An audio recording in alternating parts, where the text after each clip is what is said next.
Hello everyone, welcome to Magnet Brains. Myself Pratik Karn स्वागत करता हूं आपका अपने यूट्यूब चैनल मैग्नेट ब्रेन्स पर, जहां पर आपको मिलता है क्वालिटी कंटेंट, क्वालिटी एजुकेशन, वो भी बिल्कुल बाकायदा फ्री ऑफ कॉस्ट। केजी से लेकर के क्लास 12 तक का पूरा एजुकेशन सब आपको मिल जाएगा डिटेल वीडियो फॉर्मेट में। और अगर आप हिंदी मीडियम के स्टूडेंट हैं तो फिर आप जानते हैं क्या करना है आपको। मैग्नेट ब्रेन्स का हिंदी मीडियम चैनल भी है, जा करके सब्सक्राइब कर लीजिएगा और एकदम याद से नोटिफिकेशंस को ऑन कर लीजिएगा। इससे होता क्या है ना कि जैसे हिंदी मीडियम के चैनल पर कोई भी वीडियो अपलोड होता है, चाहे कोई लाइव क्लास हो, कोई अपडेट हो, कोई रिकॉर्डिंग हो, तो उसकी जानकारियां, उसकी नोटिफिकेशन सबसे पहले आप तक पहुंच जाती हैं। आप किसी भी कंडीशन में कुछ भी मिस आउट नहीं करते। बस एक बात का आप खास ख्याल रखें कि हिंदी मीडियम के चैनल पर क्लास 6 से क्लास 12 तक का पूरा कंटेंट अवेलेबल है। कौन कौन से स्टेट बोर्ड से सर? तो एमपी बोर्ड है, बिहार बोर्ड है, यूपी बोर्ड है, राजस्थान बोर्ड है और दिल्ली बोर्ड है। और अगर आपको ई नोट्स या ई बुक्स चाहिए तो फिर इसी वीडियो के डिस्क्रिप्शन में आपको एक लिंक मिलेगी, जाकर के आप चेकआउट कर लीजिएगा। वहां से आप ई नोट्स और ई बुक्स भी बाकायदा अवेल कर सकते हैं। ठीक है, तो चलिए अब जरा कहानी की शुरुआत देते हैं। क्लास 11 फिजिक्स, चैप्टर है 13, चैप्टर का नाम है ऑसिलेशंस और इसका अब हम करने वाले हैं CCR मतलब कंप्लीट चैप्टर रिवीजन। इसको आप लोग प्यार से कहते हैं सर वन शॉट वीडियो। ठीक है, इस वीडियो के अंदर कम समय के अंदर बाकी सारी चीजें इस चैप्टर की जो है वो आपके सामने परोस दी जाएंगी। जो भी इंपॉर्टेंट डेरिवेशंस है, डेफिनेशंस है, न्यूमेरिकल्स हैं, सब तरह की चीजें आपको मिल जाएगी सिर्फ इसी वीडियो के अंदर। ठीक है, तो बिना समय लगाए लेकर के चलते हैं आपको इसके एंट्री वाले स्लाइड के ऊपर। तो भाई पहले यहाँ पे ना ऑसिलेटरी मोशन बेसिकली क्या होता है उसकी बात की गई है। तो उसके पहले ना आपको ये समझना बहुत जरूरी होता है कि यार what is basically a periodic motion. ठीक है, पहले आपको ये पता होना चाहिए कि पीरियोडिक मोशन क्या होता है, उसके बाद फिर अपन आते हैं ऑसिलेटरी मोशन पे। ठीक है, तो एक ऐसा मोशन जो कि अपने आप को रिपीट करता है after a given interval of time. ठीक है, तो ये एक तरह का रिपीटेटिव मोशन होता है। पीरियोडिक मोशन बेसिकली क्या होता है सर? एक तरह का रिपीटेटिव मोशन होता है और ये अपने आप को रिपीट करता है after a fixed interval of time. ठीक है, तो यहां पर एक फिक्स्ड टाइम इंटरवल का होना बहुत जरूरी है। यहां पर एक फिक्स्ड टाइम इंटरवल का होना बहुत ज्यादा जरूरी है। ठीक है, जैसे मान लीजिए अगर अपन एक वॉल क्लॉक को देखते हैं। ठीक है, तो वॉल क्लॉक में कितना होता है भैया? यहाँ देख लो 12 बज रहे हैं, यहाँ देख लो 3 बज रहे हैं, यहाँ 6 हो रहा है, यहाँ पे 9 हो रहा है। ठीक है, अब जैसे मान लेते हैं कि अपने पास ना एक कांटा है, सेकेंड्स वाला कांटा। ठीक है, तो सेकेंड्स वाला कांटा क्या है कि पहले यहाँ पे पॉइंट आउट करेगा। ठीक है, उसके बाद इसको समय कितना लगेगा सर? इसको समय लगेगा 60 सेकेंड्स का और 60 सेकेंड्स में घूम करके वो यहाँ पे आ जाएगा। बोलो हाँ कि ना? तो उसके बाद फिर से अपने आप को रिपीट करेगा, उसके बाद फिर से अपने आप को रिपीट करेगा। तो जो घड़ी वाले केस में जो कांटों का मोशन होता है, क्या वो रिपीटेटिव होता है सर? बिल्कुल होता है रिपीटेटिव। ठीक है, अच्छा क्या उनके पास फिक्स टाइम इंटरवल होता है सर? बिल्कुल होता है। अगर मान लो सेकेंड हैंड है, सेकेंड हैंड का मतलब होता है कि इसका जो सेकेंड्स वाला कांटा है, ठीक है, अगर उस पर अपन फोकस करेंगे तो उसका जो टाइम पीरियड होता है ना वो होता है 60 सेकेंड्स का। मतलब वो अपने आप को 60 सेकेंड्स के बाद अपने पूरे मोशन को वापस रिपीट करता है। ठीक है, तो this is for sure a periodic motion. तो पीरियोडिक मोशन में क्या होता है सर? मोशन अपने आप को रिपीट करना चाहिए, मोशन एक फिक्स टाइम इंटरवल के बाद में रिपीट करना चाहिए। ठीक है, उसके बाद जैसे मान लीजिए अगर अपने पास ये मिनट वाला हैंड है, ठीक है, मिनट्स वाला कांटा है, तो सर वो ना 1 घंटे के बाद अपने आप को रिपीट करेगा। ठीक है, 1 घंटे के बाद फिर उसके बाद फिर वापस से 60 मिनट, फिर वापस से 60 मिनट, फिर वो रिपीट करेगा। ठीक है, उसके बाद जैसे मान लीजिए आर वाला हैंड है, घंटे वाला कांटा है। ठीक है, तो सर वो अपने आप को पूरे 12 घंटों के बाद में रिपीट कर पाता है। ठीक है, तो इसका जो टाइम पीरियड होता है वो होता है 12 घंटे का। क्या आप लोग के दिमाग में ये वाला फंडा पूरा क्लियर हो गया? ऐसा पूरा क्लियर हो गया। ठीक है, तो ये बात होती है पीरियोडिक मोशन की। लेकिन जब आप बात करते हैं अबाउट ऑसिलेटरी मोशन, तो ऑसिलेटरी मोशन में एक बहुत ही प्यारी चीज होती है।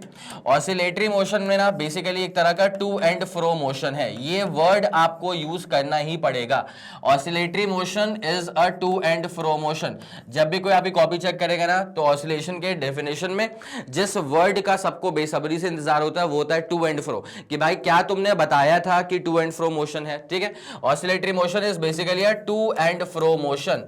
अब सर ये टू एंड फ्रो का बेसिकली मतलब क्या होता है? ठीक है, अब मैं आपको बताता हूं कि टू एंड फ्रो का मतलब क्या होता है। जैसे मान लीजिए फॉर एग्जांपल अपने पास में एक फिक्स सीलिंग है, इत्मीनान से देखते हुए चलो, बेफिक्र हो। ठीक है, अपने पास में एक फिक्स्ड सीलिंग थी। अब उसके बाद क्या होता है ना सर कि यहाँ पर, अरे मत तो करो, ये अपने पास एक पेंडुलम का स्ट्रिंग है और ये मान लेते हैं अपन एक पेंडुलम बॉब है। ठीक है, ये अपने पास में एक पेंडुलम बॉब है। अब जैसे हमने इसको यहां से छोड़ा, ठीक है, तो ये स्विंग करता हुआ यहां तक कहीं आ जाएगा। बोले हाँ कि ना?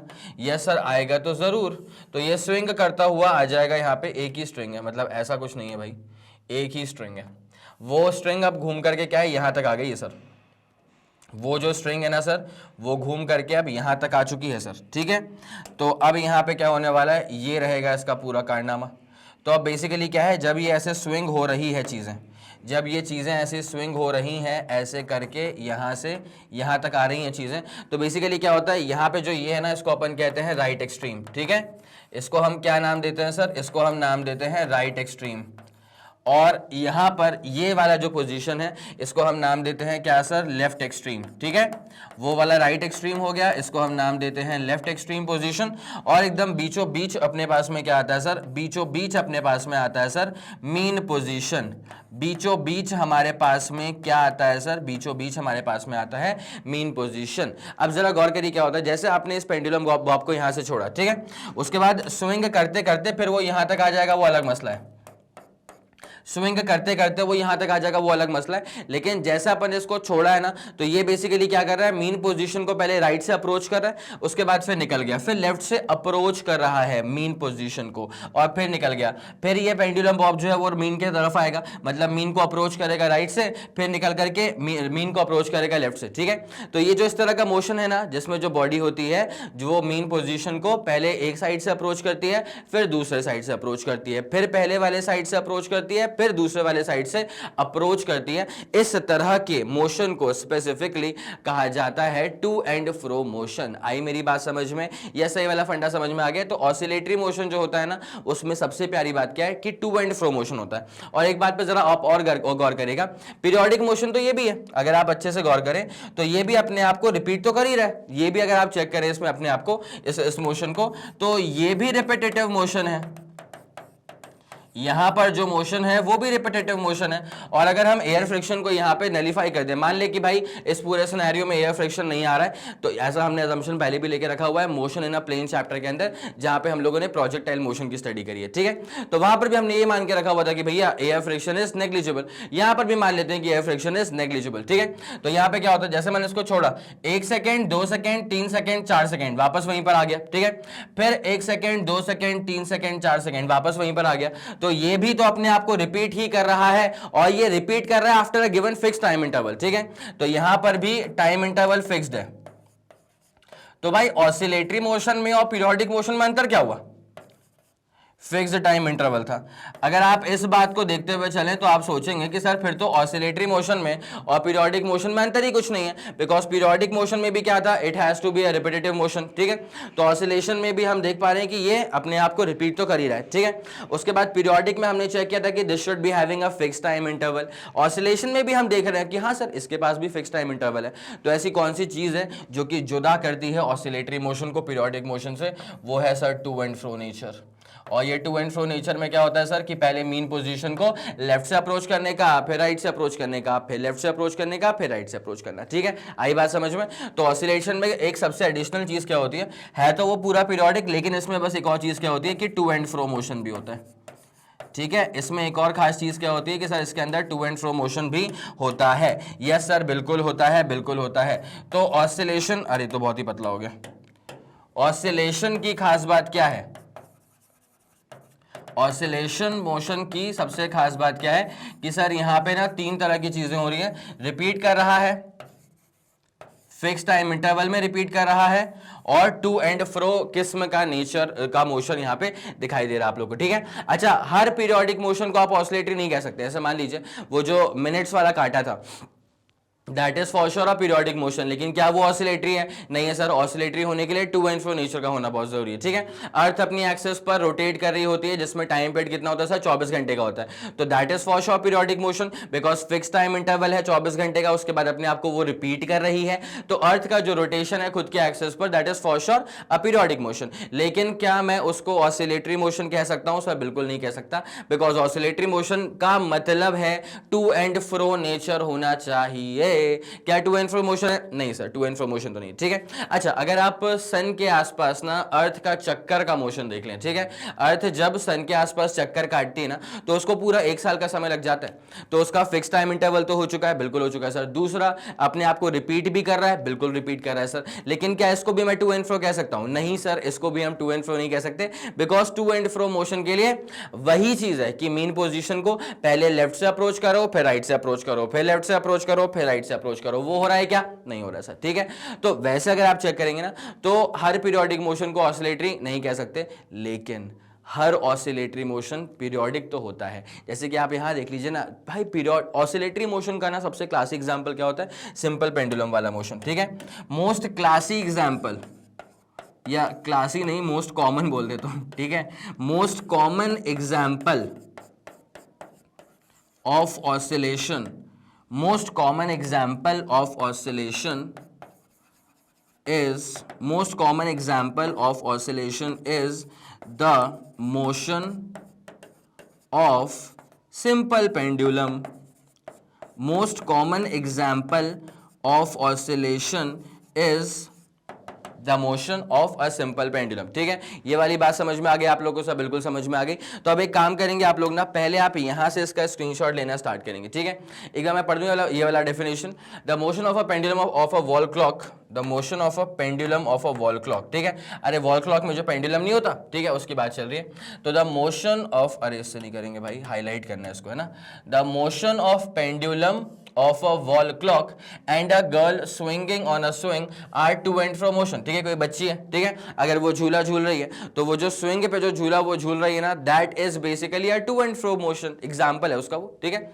ओके सर, तो यहाँ पे क्या होता है? To and fro motion about a fix point and periodic, ठीक है। ये फिक्स पॉइंट के अबाउट है, टू एंड फ्रो मोशन है और पीरियोडिक मोशन भी है। तो these motions are called as oscillatory motions, इस तरह के मोशंस को कहा जाता है क्या सर? इस तरह के मोशंस को ऑसिलेटरी मोशन कहा जाता है। Okay sir, in this chapter we shall study about the oscillatory motion. हमारा प्राइम फोकस जो है वो इस दफा ऑसिलेटरी मोशन के ऊपर ही है। और ऑसिलेटरी मोशन को समझाने से पहले मैंने आप लोगों के सामने किस चीज की बात कर दी पूरी सर? पीरियोडिक मोशन की मैंने बात कर दी है।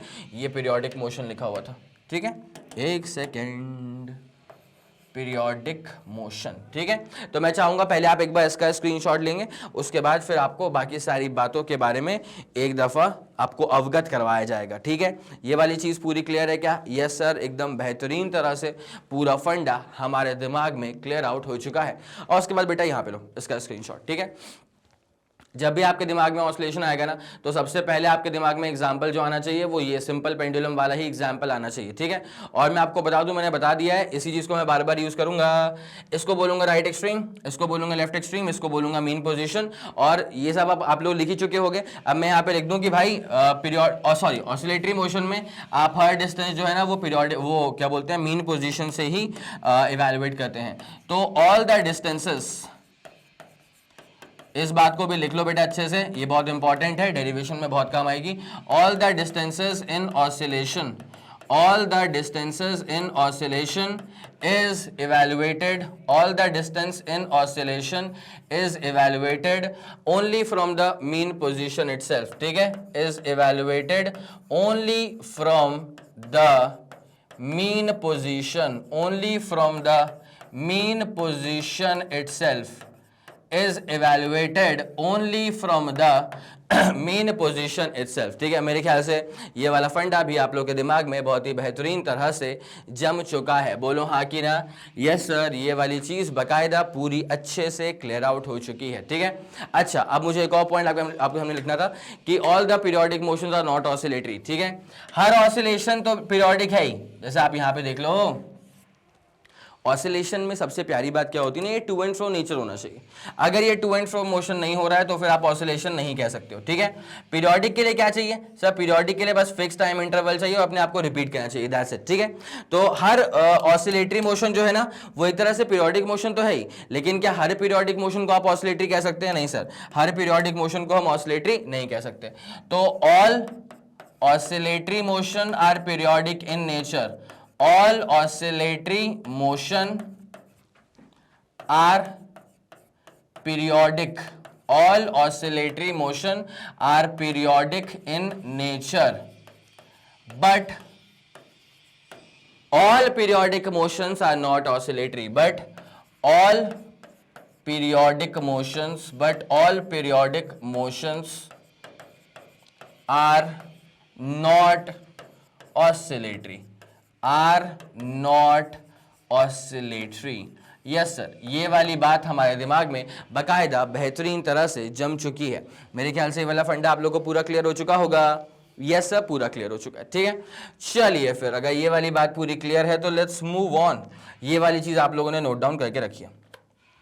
चलो भाई, अब आते हैं कहां पे सर, पीरियोडिक मोशन पे आते हैं। तो पीरियोडिक मोशन एक ऐसा मोशन होता है जो कि अपने आप को रिपीट करता है after a given fix time interval. वो उसकी डेफिनेशन यहां पे लेके रखी है। एग्जांपल्स क्या होते हैं पीरियोडिक मोशन के? Revolution of earth around the sun is a periodic motion. जब अर्थ चक्कर काट रही होती है सन के आसपास तो वो जो मोशन होता है that is for sure a periodic motion, ठीक है। It's period of revolution is 1 year. इसका जो रेवोल्यूशन का टाइम पीरियड होता है वो होता है बाकायदा पूरा 1 साल, ठीक है। The rotation of earth about it's polar axis is a periodic motion, ठीक है।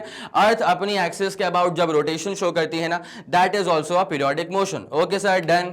उसके बाद the motion of hands of a clock is a periodic motion. सही बात है सर, घड़ी के जो कांटों का मोशन होता है that is also a periodic motion, ठीक है। The period of motion of hours hand of a clock is 12 घंटे, जो कि मैं आप लोगों को बता चुका था पहले ही, ठीक है। Okay, the motion of moon around the earth is a periodic motion और उसका जो टाइम पीरियड होता है वो होता है 27.3 डेज का। Okay sir, done. Oscillatory motion, vibration में अच्छा एक और चीज, ऑसिलेशन और वाइब्रेशन में अंतर क्या होता है कि वाइब्रेशन जो होता है ना वो भी ऑसिलेटरी मोशन है लेकिन बहुत हाई फ्रीक्वेंसी का है, ठीक है। जैसे सिंपल पेंडुलम में क्या होता है, जैसे वहां से अपन ने छोड़ा उसको 1 सेकंड 2 सेकंड 3 सेकंड 4 सेकंड, मतलब ऐसे मान रहा हूं फॉर एग्जांपल, ठीक है। तो यहाँ पे क्या है, इसकी फ्रीक्वेंसी बहुत कम होती है ऑसिलेशन की, लेकिन अगर इसकी फ्रीक्वेंसी को अपन बढ़ा देते हैं ना तो वो अपने पास में क्या हो जाता है, वाइब्रेशन, ठीक है। मैं इसको लिख देता हूं कि vibrational motion is also oscillatory motion. Vibrational motion is also an oscillatory motion. Vibrational motion is also an oscillatory motion, but of high frequency. But of high frequency. आ गई पूरी बात समझ में? यस सर, पूरी बात समझ में आ गई है। तो ऑसिलेटरी मोशन क्या होता है सर? वाइब्रेशनल मोशन क्या होता है sir? Vibrational motion oscillatory motion ही है लेकिन एक हाई फ्रीक्वेंसी का ऑसिलेशन है। इस बात को बहुत अच्छे से आप तवज्जो दीजिएगा, ठीक है। आगे ये वाली बात समझ में? यस सर, उम्दा तरह से पूरा फंडा क्लियर आउट हो चुका है, ठीक है। चलिए, In such a motion, the body is confined within well-defined limits called the extreme position, जो कि मैं आप लोगों को दिखा चुका था। यहाँ पर जो बॉडी है ना, this is well confined within these limits, which is right extreme and the left extreme itself. Okay sir, done, done, done. Thus, a periodic and bounded motion of a body about a fixed point is called an oscillatory or vibratory motion. तो यहाँ पर जो motion हो रहा है to and fro motion about a fixed point, which is itself called as the mean position, इसे कहा जाता है vibratory motion। क्या कहते हैं इसको सर? इसे कहते हैं vibrational motion. Okay sir, done हो चुकी है ये चीज, यहां तक हमें कोई दिक्कत नहीं हो रही है, ठीक है। अगले वाले पे आ जाओ। Out of all the trigonometrical functions only sine and cosine functions are simple periodic as well as bounded, ठीक है। अगर आप एक ऐसे मोशन को रिप्रेजेंट करना चाहते हो जो कि पीरियोडिक है, जो कि एक वेल डिफाइंड लिमिट्स के अंदर बाउंडेड है, तो उसको मैथमेटिकली एक्सप्रेस करने के लिए भी आपको ऐसे ही फंक्शन की जरूरत पड़ेगी जो कि पीरियोडिक होगा और जो कि बाउंडेड होगा with in well defined limits, ठीक है। इसके लिए सबसे अच्छा उदाहरण जो होता है ना वो साइन थीटा और कॉस थीटा एग्जांपल होता है, ठीक है। सबसे अच्छा जो इसका एग्जांपल होता है वो साइन थीटा या कॉस थीटा का ही एग्जांपल होता है, ठीक है। आप अगर चाहें तो आप जरा यहां पे देख लें, मजा आ जाएगा। देखो भाई, यहां पे क्या हो रहा है सर, ये 0 था, ठीक है, और ये 2 पाई था। तो आप जरा चेक करें, यहाँ पे जो टॉप मोस्ट लिमिट है ना, दिस इज नथिंग बट +1, ठीक है, और जो बॉटम मोस्ट जा रहा है वो कितना आ रहा है सर, -1 जा रहा है। तो यहाँ पर क्या है, ये अपने आप को रिपीट तो कर रहा है after a given fix time interval, और ये एक वेल डिफाइंड लिमिट्स के अंदर है, ठीक है। +1 से ज्यादा वैल्यू नहीं हो सकती और -1 से छोटी वैल्यू नहीं हो सकती। किसके लिए सर? ये साइन थीटा वाले, ये ग्राफ अपने पास में साइन थीटा की वैल्यू का ग्राफ था with respect to the angles. अब मैं आपको बताता हूं सेम तरह का ग्राफ फॉर कॉस थीटा। अब मैं आपको दिखाने वाला हूं सेम तरह का ग्राफ फॉर कॉस थीटा, ठीक है।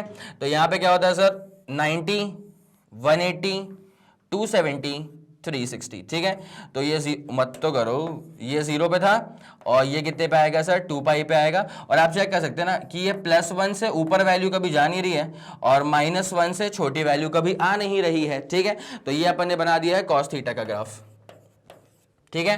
तो साइन थीटा हो गया, कॉस थीटा हो गया, they are basically called as sinusoidal function. Sine theta and cos theta are basically called as sinusoidal functions.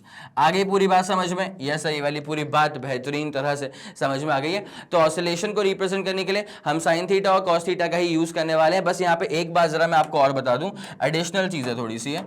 जैसे कि आप लोग समझते हैं इस बात को कि एंगुलर डिस्प्लेसमेंट जो होता है ना, वो होता है एंगुलर वेलोसिटी इनटू टाइम। ठीक है, ये वहीं से निकाला गया है। लीनियर डिस्टेंस क्या होता है सर?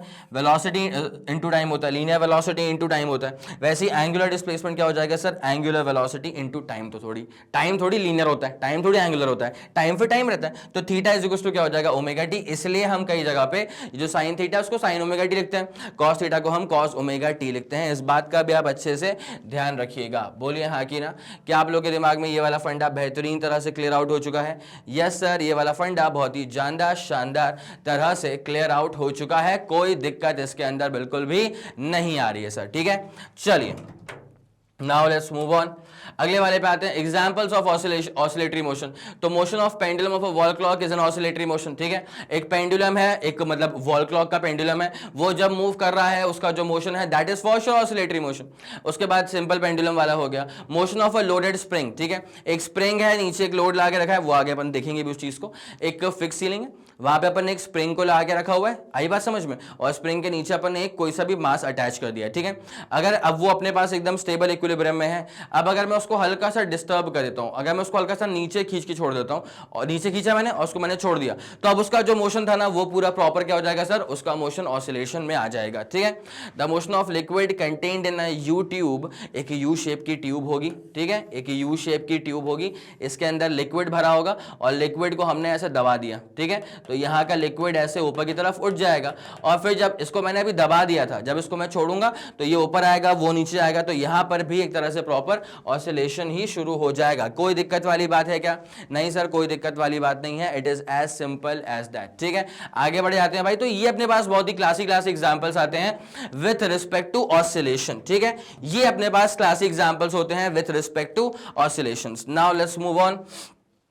अब जरा यहां पे देखिएगा, in the absence of frictional forces the harmonic oscillation possesses constant amplitude. हमने अजम्पशन लेके रखा हुआ है कि भैया एयर फ्रिक्शन नेग्लिजिबल है, तो राइट एक्सट्रीम जितना दूर था लेफ्ट एक्सट्रीम उतना दूर नहीं हो पाएगा, फिर वापस वो पूरा राइट एक्सट्रीम टच नहीं कर पाएगा, तो एम्पलीट्यूड जो है ना ऑसिलेशन का वो धीरे धीरे कम हो जाएगा। आई मेरी बात समझ में? हमने ऐसा मान के रखा हुआ है कि अगर एयर फ्रिक्शन होगा तब तो फिर भैया एम्पलीट्यूड कम ही हो जाएगा, लेकिन हमारे अनुसार एयर फ्रिक्शन नेग्लिजिबल था, तो we are dealing with a constant amplitude. ठीक है, लेकिन जो प्रैक्टिकल केस होता है ना, उसमें जो ऑसिलेशन होता है उसे कहा जाता है डैम्प्ड ऑसिलेशन। ठीक है, तो डैम्प्ड ऑसिलेशन में क्या होता है सर कि एम्पलीट्यूड चेंजेस। डैम्प्ड ऑसिलेशन में क्या होता है सर कि amplitude decreases with time.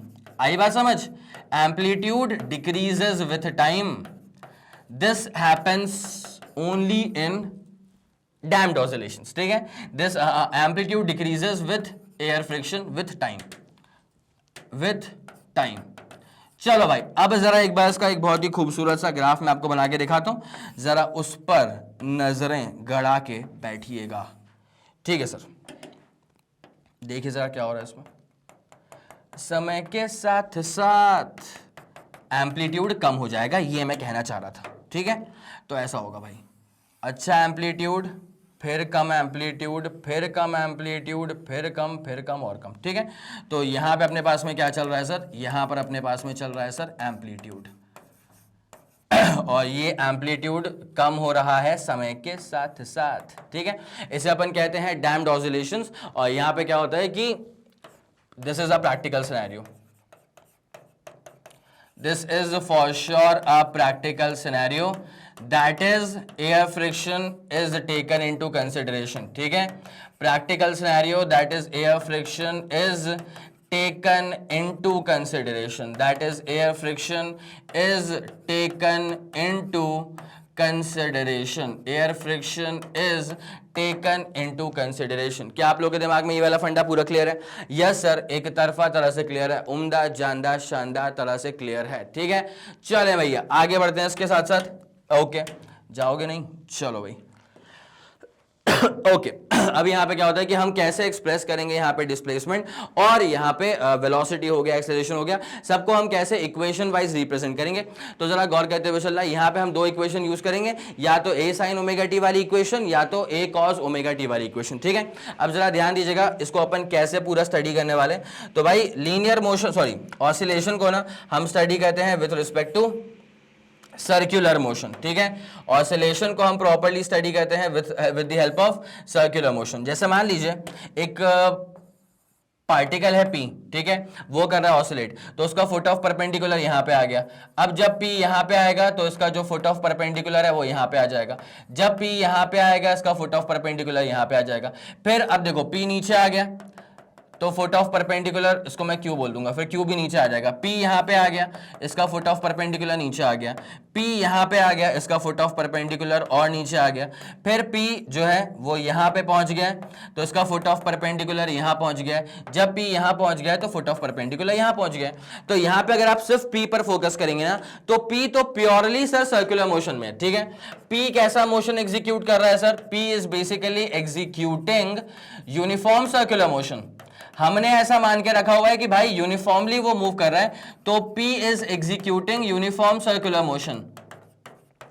P is executing uniform circular motion. लेकिन अगर आप जरा एक दफा Q पर फोकस करें ना तो Q का मोशन कैसे हुआ है? Q पहले ऊपर गया है, बोलो हाँ कि ना, ठीक है। उसके बाद Q नीचे आया, बोलो हाँ कि ना। उसके बाद Q फिर नीचे गया है, आया समझ। उसके बाद Q फिर ऊपर आ गया है, तो भैया Q ऐसे आ गया, ठीक है। तो Q का अगर आप मोशन चेक करेंगे ना तो Q के मोशन में आपको बकायदा नजर आ रहा है कि सर Q में क्या हो रहा है? ऑसिलेशन हो रहा है, ठीक है। तो Q एग्जीक्यूट्स ऑसिलेशन। क्या तुम्हें ये वाली बात समझ में आ गई? ठीक है। तो P वाले में क्या हो रहा है सर? Uniform circular motion. और Q वाले में क्या हो रहा है सर? यहां पे प्रॉपर्ली एग्जीक्यूशन हो रहा है किसका? ऑसिलेशन का, ठीक है, पक्का। तो यहीं से हम इसको रिलेट करते हैं कि भाई यूनिफॉर्म सर्कुलर मोशन और oscillation they are very closely related to each other, ठीक है। अब यहां पर एक दफा मैं चाहूंगा आप इसका स्क्रीनशॉट ले लेंगे, उसके बाद मैं आपको प्रॉपर जो इसके डिस्प्लेसमेंट के डेरिवेशंस होते हैं ना उसके ऊपर लेकर के आता हूं। बोलो हाँ कि ना, कोई दिक्कत वाली बात तो नहीं है? यस सर, ये वाला फंडा पूरा क्लियर, ठीक है। अब जरा चेक करना क्या होता है। ये माना अपन एक सर्कल, ठीक है। अब अपन इसमें ना थोड़ा सा कार्यक्रम बनाते हैं, जमाते हैं इसमें कार्यक्रम पूरा। ये वाई एक्सिस लग गई, ये लग गई इसके एक्स एक्सिस। हालांकि ये सब इमेजिनरी लाइंस हैं तो इसको अपन ऐसे काट देंगे, ठीक है। ये सब क्या है सर? ये सब प्रॉपर्ली इमेजिनरी लाइंस हैं, इसको अपन ने ऐसे काट दिया, ठीक है। अब बेसिकली क्या होता है सर, जैसे मान लीजिए कि यहां पे था at T is equal to 0, जब समय है 0 के बराबर तो यहां पे होगा अपने पास पार्टिकल, और जब t अमाउंट ऑफ टाइम बीत गया, जब t अमाउंट ऑफ टाइम बीत गया तो यहां पहुंच चुका है पार्टिकल। तो अपन इसका बनाते हैं अब क्या? डिस्प्लेसमेंट वेक्टर कुछ इस तरह से, ठीक है। और ये भाई एक बात सुनना, सर्कल के अंदर सेंटर से शुरू होकर के सर्कल के अंदर ही रहने वाली सबसे बड़ी लाइन को अपन क्या बोलेंगे? रेडियस। तो radius is the biggest line और मैक्सिमम वैल्यू है इसकी, और मैक्सिमम वैल्यू को ही कहा जाता है क्या सर? एम्पलीट्यूड। तो ए को अपन क्या बोल देंगे sir? A is the amplitude of oscillation. बोलो हाँ कि ना। ए का मतलब क्या हो जाएगा sir? A is the amplitude of the oscillation. आप इसको यहां पर देख सकते हैं, इसको अपन मेजर करेंगे फ्रॉम द मीन पोजीशन। ये था इसका राइट एक्सट्रीम, तो ये हो जाएगा एम्पलीट्यूड प्लस ए के बराबर। ये था मीन पोजीशन, ये था लेफ्ट एक्सट्रीम, तो ये हो जाएगा एम्पलीट्यूड माइनस ए के बराबर। Everything is to be measured only from the mean position and the maximum value is to be basically called as the amplitude, ठीक है। ओके सर, डन हो चुका है पूरा फंडा। अब चेक कर क्या होता है। ये वाली बात समझ में आ गई। अपन को बस एक काम करना है, यहां से हम एक परपेंडिकुलर ड्रॉप कर देते हैं, ठीक है। तो यहां पे ये जो हिस्सा हमारे सामने आ रहा है ना, ये सर y के बराबर है, और ये जो हिस्सा हमारे सामने आ रहा है सर ये x के बराबर है। ये जो एंगल यहाँ पे डेवलप हो रहा है सर वो एंगल है अपने पास में थीटा के बराबर, ठीक है ना। अपन क्या करने वाले हैं, जरा मेरी बात पे गौर करते हुए चलना। पहले अपन निकालते हैं साइन थीटा, ठीक है। तो साइन थीटा क्या होता है सर? ये होता है परपेंडिकुलर अपॉन लॉन्गेस्ट साइड। तो therefore y is equals to क्या हो जाएगा? a sine theta. और मैंने कहा था कि थीटा को हम लिखने वाले हैं ओमेगा टी। तो y इज इक्वल्स टू क्या हो जाएगा अपने पास में sir? a sine omega T, ठीक है। ये वाला फंडा पूरा क्लियर है? जल्दी से आप इसका स्क्रीनशॉट लेंगे, ठीक है, फिर आगे बढ़े, कोई दिक्कत वाली बात तो नहीं है। Okay sir, done done done done. तो ये अपने पास में ग्राफ बन जाता है डिस्प्लेसमेंट का with respect to time period, given that t is equal to 0 पर बॉडी जो थी वो थी एट द मीन पोजीशन, इसलिए ग्राफ में डिस्प्लेसमेंट जो है वो t इक्वल टू 0 पर मीन पोजीशन मतलब डिस्प्लेसमेंट इज 0। ठीक है, जैसे t/4 का टाइम हो गया मतलब 1/4 ऑफ द मोशन जो है एग्जीक्यूट कर लिया गया है, तो बॉडी पहुंच जाएगी राइट एक्सट्रीम वाले पोजीशन पर, और अगर बॉडी पहुंच गई है राइट एक्सट्रीम वाले पोजीशन पर तो डिस्प्लेसमेंट जो होगा वो +a के बराबर होगा। तो देख लो भैया, मैक्सिमम पॉजिटिव साइड में जा रहा है तो ऊपर वाला प्लस है, नीचे वाला क्या हो जाएगा माइनस है। ठीक है, ये वाली बात समझ में आ गई सब, बिल्कुल समझ में आ गई। ठीक है, अब अपन बात कर लेते हैं फॉर वेलोसिटी। वेलोसिटी में सबसे खास बात क्या है ना, एक बात समझते हुए चलना, एक्सट्रीम पोजीशन पर, ठीक है, जैसे मान लीजिए पेंडुलम कर रहा है ऑसिलेट, ठीक है, तो एक्सट्रीम पोजीशन पर अगर बॉडी के पास में 2 रुपए की वेलोसिटी भी होती तो बॉडी वहां पर रुकती नहीं, उस पोजीशन को ओवरशूट करके आगे निकल चुकी होती। लेकिन हमको पता है कि अगर पेंडुलम का मोशन चल रहा है ना, तो जैसे पेंडुलम मीन से निकल चुका है, अब पेंडुलम जा रहा है टुवर्ड्स द राइट एक्सट्रीम, तो उसकी वेलोसिटी धीरे धीरे धीरे धीरे कम हो रही है। ठीक है, तो मीन पोजीशन पर velocity is maximum and extreme position पर वेलोसिटी इज मिनिमम। ठीक है, आप देख सकते हैं t/4 पर बॉडी पहुंच चुकी है एक्सट्रीम पोजीशन पर, और एक्सट्रीम पोजीशन पर वेलोसिटी हो चुकी है मिनिमम, और 0 पर body was at the mean position, mean पर वेलोसिटी होती है मैक्सिमम। ठीक है, तो अपन इसको लिख देते हैं कि velocity is maximum that is a omega eight the mean position. ठीक है, मीन पोजीशन पर वेलोसिटी जो है वो होती है मैक्सिमम, और वेलोसिटी एक्सट्रीम पोजीशन पर कितनी होती है सर, मिनिमम होती है, मतलब 0 होती है। ठीक है, तो velocity is minimum that is equals to 0 at what position sir, at the mean position. मेरे ख्याल से ये वाला फंडा आप लोग के दिमाग में बहुत ही बेहतरीन तरह से बैठ गया होगा। डिस्प्लेसमेंट की अगर बात की जाए तो डिस्प्लेसमेंट मीन पोजीशन पर 0 के बराबर होता है और एक्सट्रीम पर होता है मैक्सिमम। ठीक है, उल्टा चलता है वेलोसिटी का। आगे पूरी बात समझ? यस सर, आगे बात समझ में। अब बात करते हैं अपन किसके बारे में सर, एक्सेलरेशन के बारे में बात करते हैं। ठीक है, एक्सेलरेशन हम लोग निकाल चुके हैं, एक्सेलरेशन इज माइनस का ओमेगा स्क्वायर वाई। ठीक है, माइनस तो खैर ये शो करता है कि एक्सेलरेशन जो है ना वो हमेशा डिस्प्लेसमेंट के डायरेक्शन के ऑपोजिट होता है। ठीक है, तो एक्सेलरेशन को लेकर के 2 इंपॉर्टेंट चीजें हैं, इंपॉर्टेंट पॉइंट्स अबाउट एक्सेलरेशन। ठीक है, इसको जरा आप नोट डाउन कर लीजिएगा। पहली इंपॉर्टेंट चीज ये होती है कि एक्सेलरेशन जो होता है ना वो हमेशा डिस्प्लेसमेंट के डायरेक्शन के ऑपोजिट होता है। ठीक है, पहला पॉइंट क्या हो जाएगा कि एक्सेलरेशन इज ऑलवेज, पहला पॉइंट अपने पास में क्या हो जाएगा सर कि acceleration is always opposite to displacement. Acceleration is always opposite to displacement. Okay sir, done done done done. Acceleration जो है ना वो डिस्प्लेसमेंट के ऑपोजिट होता है। और दूसरी सबसे प्यारी बात यहां पर क्या होती है कि एक्सेलरेशन जो होता है ना वो हमेशा काम करता है टुवर्ड्स द मीन पोजीशन। ठीक है, तो acceleration is always directed towards the mean position. Acceleration is always directed towards the mean position. Acceleration is always directed towards the mean position.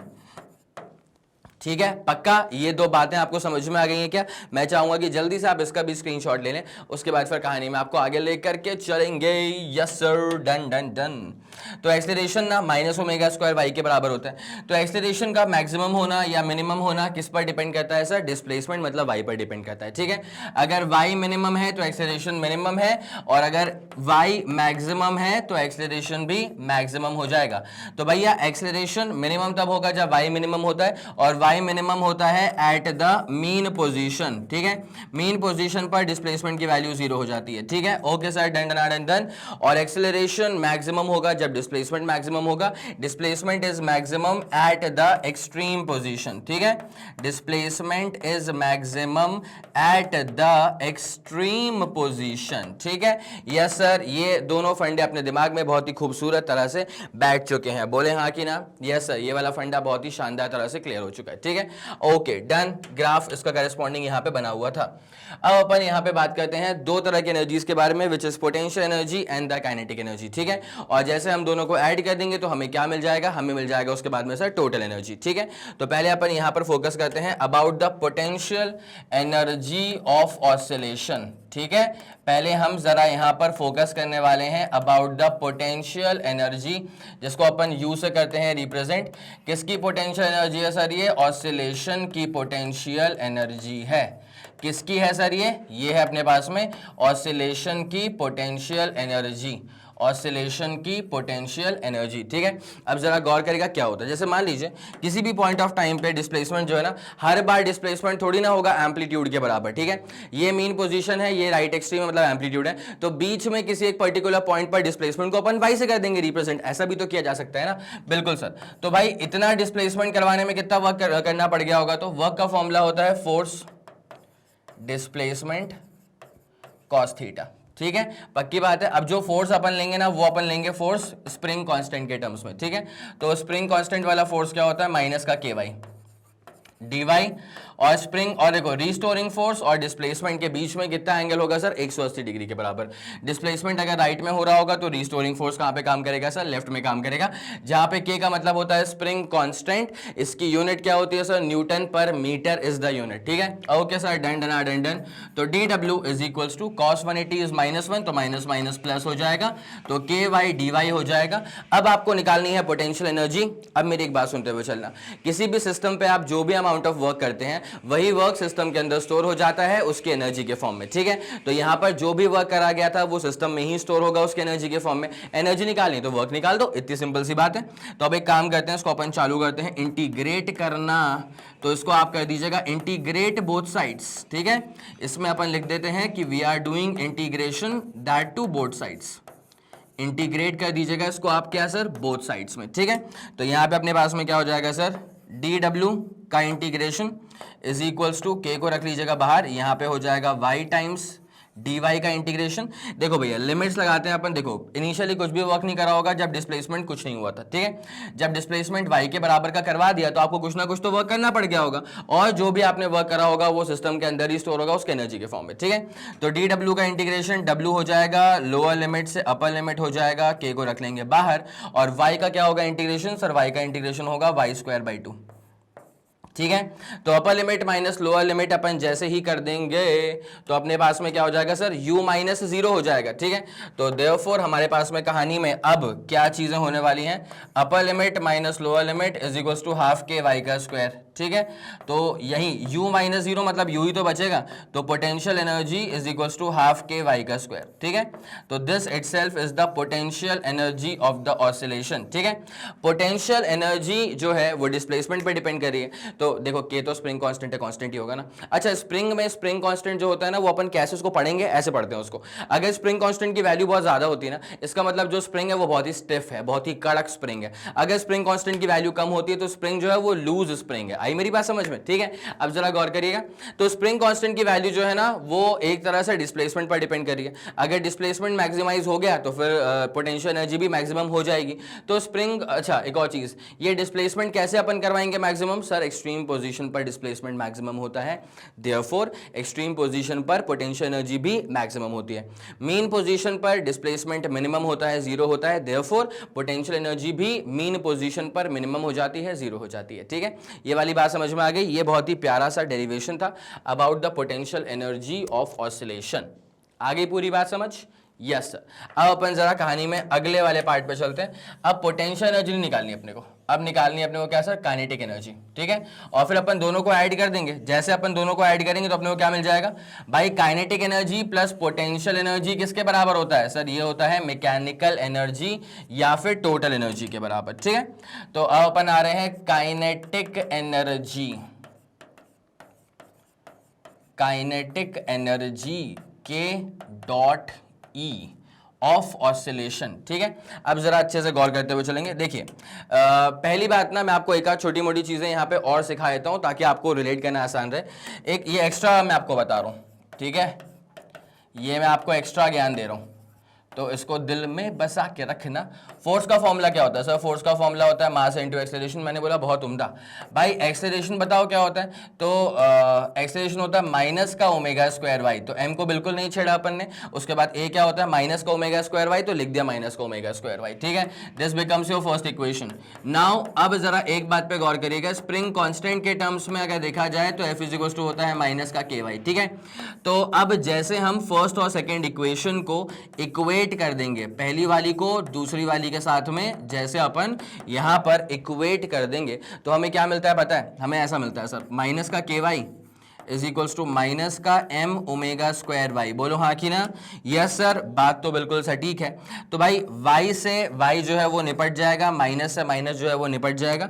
तो आप देख सकते हैं कि जो स्प्रिंग कांस्टेंट है, जो k है, वो आ जाएगा m टाइम्स ओमेगा स्क्वायर के बराबर। जो k है ना सर, वो क्या आ जाएगा? m टाइम्स ओमेगा स्क्वायर के बराबर।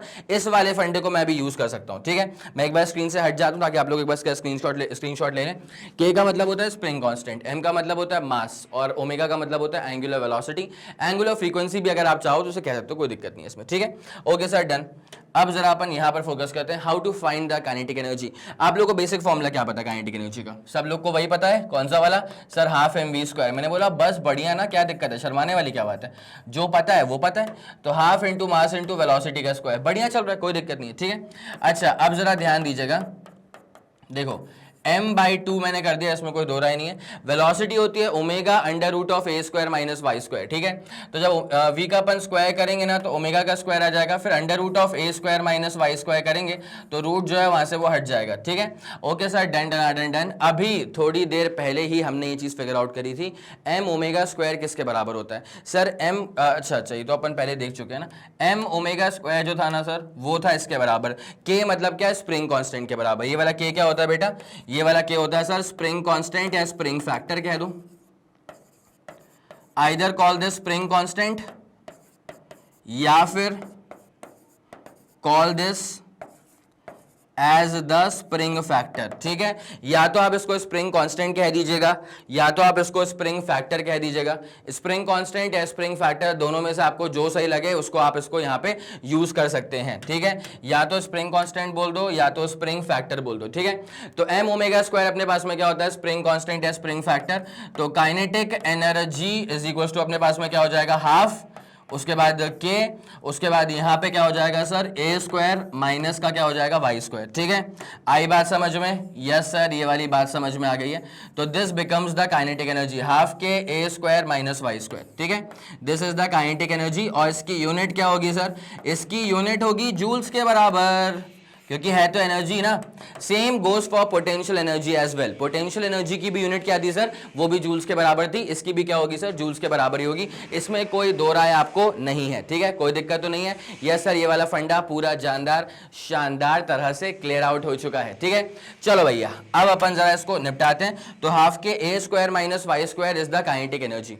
तो पोटेंशियल एनर्जी किसकी वजह से आती है? यहाँ पे उसका डेफिनेशन है कि potential energy is on account of the displacement of particle from its mean position, ठीक है। मीन पोजीशन से बॉडी कितना डिस्प्लेस हो चुकी है, उस डिस्प्लेसमेंट की वजह से वहां पे डेवलप होता है क्या सर? पोटेंशियल एनर्जी, ठीक है। दूसरा अपने पास में क्या होगा? Kinetic energy. तो kinetic energy is on account of velocity of the particle, ठीक है। पार्टिकल की वेलोसिटी के बेसिस पे, पार्टिकल की वेलोसिटी के बेसिस पर उसके पास जो एनर्जी आती है उसे कहा जाता है काइनेटिक एनर्जी, ठीक है। Yes sir, neglecting the frictional forces, the total energy of the particle at any instant is equal to the summation of the two types of energies at that instant. इसका मतलब होता है अगर आपको निकालनी है total energy that is mechanical energy, तो कुछ नहीं करना है, पोटेंशियल एनर्जी और काइनेटिक एनर्जी का समेशन कर देना है। It is as simple as that. दोनों को जोड़ देंगे तब जो हमको मिलता है that is the mechanical energy, that is the total energy, ठीक है। चलिए sir, okay, done done done done. तो अपने पास डेरिवेशन पोटेंशियल का हो चुका है, काइनेटिक का हो चुका है। अब अपन एक बार ना इसमें टोटल एनर्जी भी निकाल के रख देते हैं यार, कोई दिक्कत वाली बात नहीं है, सिंपल चीज है, ऐड ही तो करना है, कोई दिक्कत वाली बात नहीं है, इसको ऐड ही तो करना है। तो total energy of oscillation, total energy of oscillation क्या है सर? ये यहां पे आएगा टोटल एनर्जी ऑफ ऑसिलेशन। यहां पे क्या आएगा सर? यहां पे आएगा टोटल एनर्जी ऑफ ऑसिलेशन। तो टोटल एनर्जी के लिए अपन क्या करेंगे? टोटल एनर्जी के लिए अपन करेंगे पोटेंशियल प्लस काइनेटिक एनर्जी, ठीक है। तो टोटल एनर्जी के लिए अपन करेंगे, पोटेंशियल का मतलब क्या होता है सर? हाफ के वाई का स्क्वायर, ठीक है। और काइनेटिक का मतलब क्या होता है? Half K A square minus Y square. Kinetic का मतलब क्या होता है? हाफ के ए का स्क्वायर माइनस का हो जाएगा वाई का स्क्वायर। तो total energy is equals to, यहां पे जरा गौर करिएगा, हाफ के वाई का स्क्वायर और यहां पे हो जाएगा हाफ के ए का स्क्वायर, माइनस कर देंगे अपन इसको हाफ के वाई का स्क्वायर। ठीक है, अब जरा अच्छे से आप गौर करते हुए चलिएगा, हाफ के वाई स्क्वायर यहां से जाएगा कट, तो अपने पास में क्या बचने वाला है सर, तो टोटल एनर्जी हमारे पास जो बचेगी ना वो हो जाएगी हाफ के ए का स्क्वायर, और के का मतलब होता है स्प्रिंग कांस्टेंट और ए यहां पे होता है एम्पलीट्यूड, मतलब दिस इज ऑलवेज कांस्टेंट। ठीक है, तो ये पूरे ऑसिलेशन के दौरान जो चीज कांस्टेंट है ना, that itself is the total energy. जैसे बॉडी जो है, जो ऑसिलेट करने वाली बॉडी है, जैसे वो मीन पोजीशन से दूर जाती है तो उसकी पोटेंशियल एनर्जी बढ़ना शुरू हो जाती है, काइनेटिक एनर्जी कम होना शुरू हो जाती है, लेकिन दोनों का जो समेशन है ना, that is the total energy, it remains constant for every point of the motion. ठीक है, वैसे ही क्या होता है, जैसे पार्टिकल जो ऑसिलेटिंग बॉडी है, जैसे वो एक्सट्रीम पोजीशन से मीन पोजीशन की तरफ आती है तो उसकी वेलोसिटी बढ़ जाती है, तो उसकी काइनेटिक एनर्जी बढ़ जाती है, लेकिन पोटेंशियल एनर्जी कम हो जाती है, लेकिन दोनों का summation which is total energy that remains constant only. ठीक है, तो ये वाला फंडा पूरा क्लियर है। टोटल एनर्जी का डेरिवेशन किया ही इसलिए जाता है ताकि आप इसमें यहां पे ये बता सकें कि भैया टोटल एनर्जी जो है ना वो हमेशा कांस्टेंट रहती है, कंजर्व्ड रहती है। ठीक है, okay sir, done done done done. तो हाफ के Y square is the potential energy, half k a square minus y square is the kinetic energy and half k a square is the total energy itself। ठीक है, okay sir, done done done done. ये वाली बात आप लोग को समझ में आ गई है? यस सर, ये वाली बात पूरी समझ में आ गई है। तो पोटेंशियल एनर्जी का वेरिएशन है, काइनेटिक एनर्जी का वेरिएशन आप देख सकते हैं इसमें कि हर टाइम इंस्टेंट पे क्या होता है। जैसे एक बार मैं आपको बताता हूं, एक बार इसको जरा ऐसे देखिए, टाइम जब जीरो है ना, इसका मतलब मीन पोजीशन है। टाइम जब t/4 है ना, राइट एक्सट्रीम पोजीशन है। टाइम जब t/2 है ना, तो ये फिर से मीन पोजीशन है।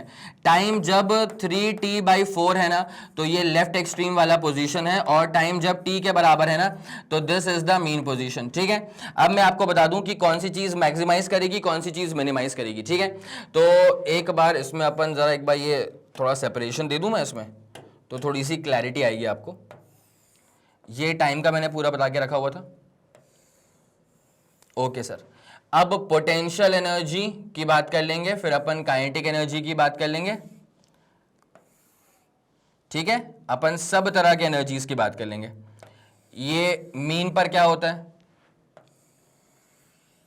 कहां पर क्या होता है, पोटेंशियल में क्या होता है, काइनेटिक में क्या होता है, वो सब की बात कर लेते हैं। ठीक है, अब जरा ध्यान दीजिएगा, पोटेंशियल एनर्जी की अपन बात करें तो पोटेंशियल एनर्जी मीन पर होती है मिनिमम। ठीक है, तो पोटेंशियल एनर्जी मीन पर होती है क्या सर, मिनिमम।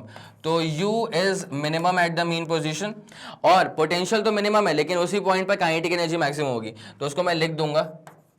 चलो दूसरा चेक कर लो, जब राइट एक्सट्रीम पे पहुंच गए हैं तो राइट एक्सट्रीम पे पोटेंशियल एनर्जी मैक्सिमाइज कर चुकी है, राइट एक्सट्रीम पर पोटेंशियल मैक्सिमाइज कर चुका है, मीन पर पोटेंशियल फिर से मिनिमम आ चुका है, उसके बाद लेफ्ट एक्सट्रीम पर पोटेंशियल फिर से मैक्सिमाइज कर चुका है, उसके बाद मीन पोजीशन पर आकर के पोटेंशियल एनर्जी फिर से मिनिमम हो गई है, मीन पोजीशन पर आकर के पोटेंशियल एनर्जी फिर से मिनिमम हो चुकी है। ठीक है, now let's check about potential clearly.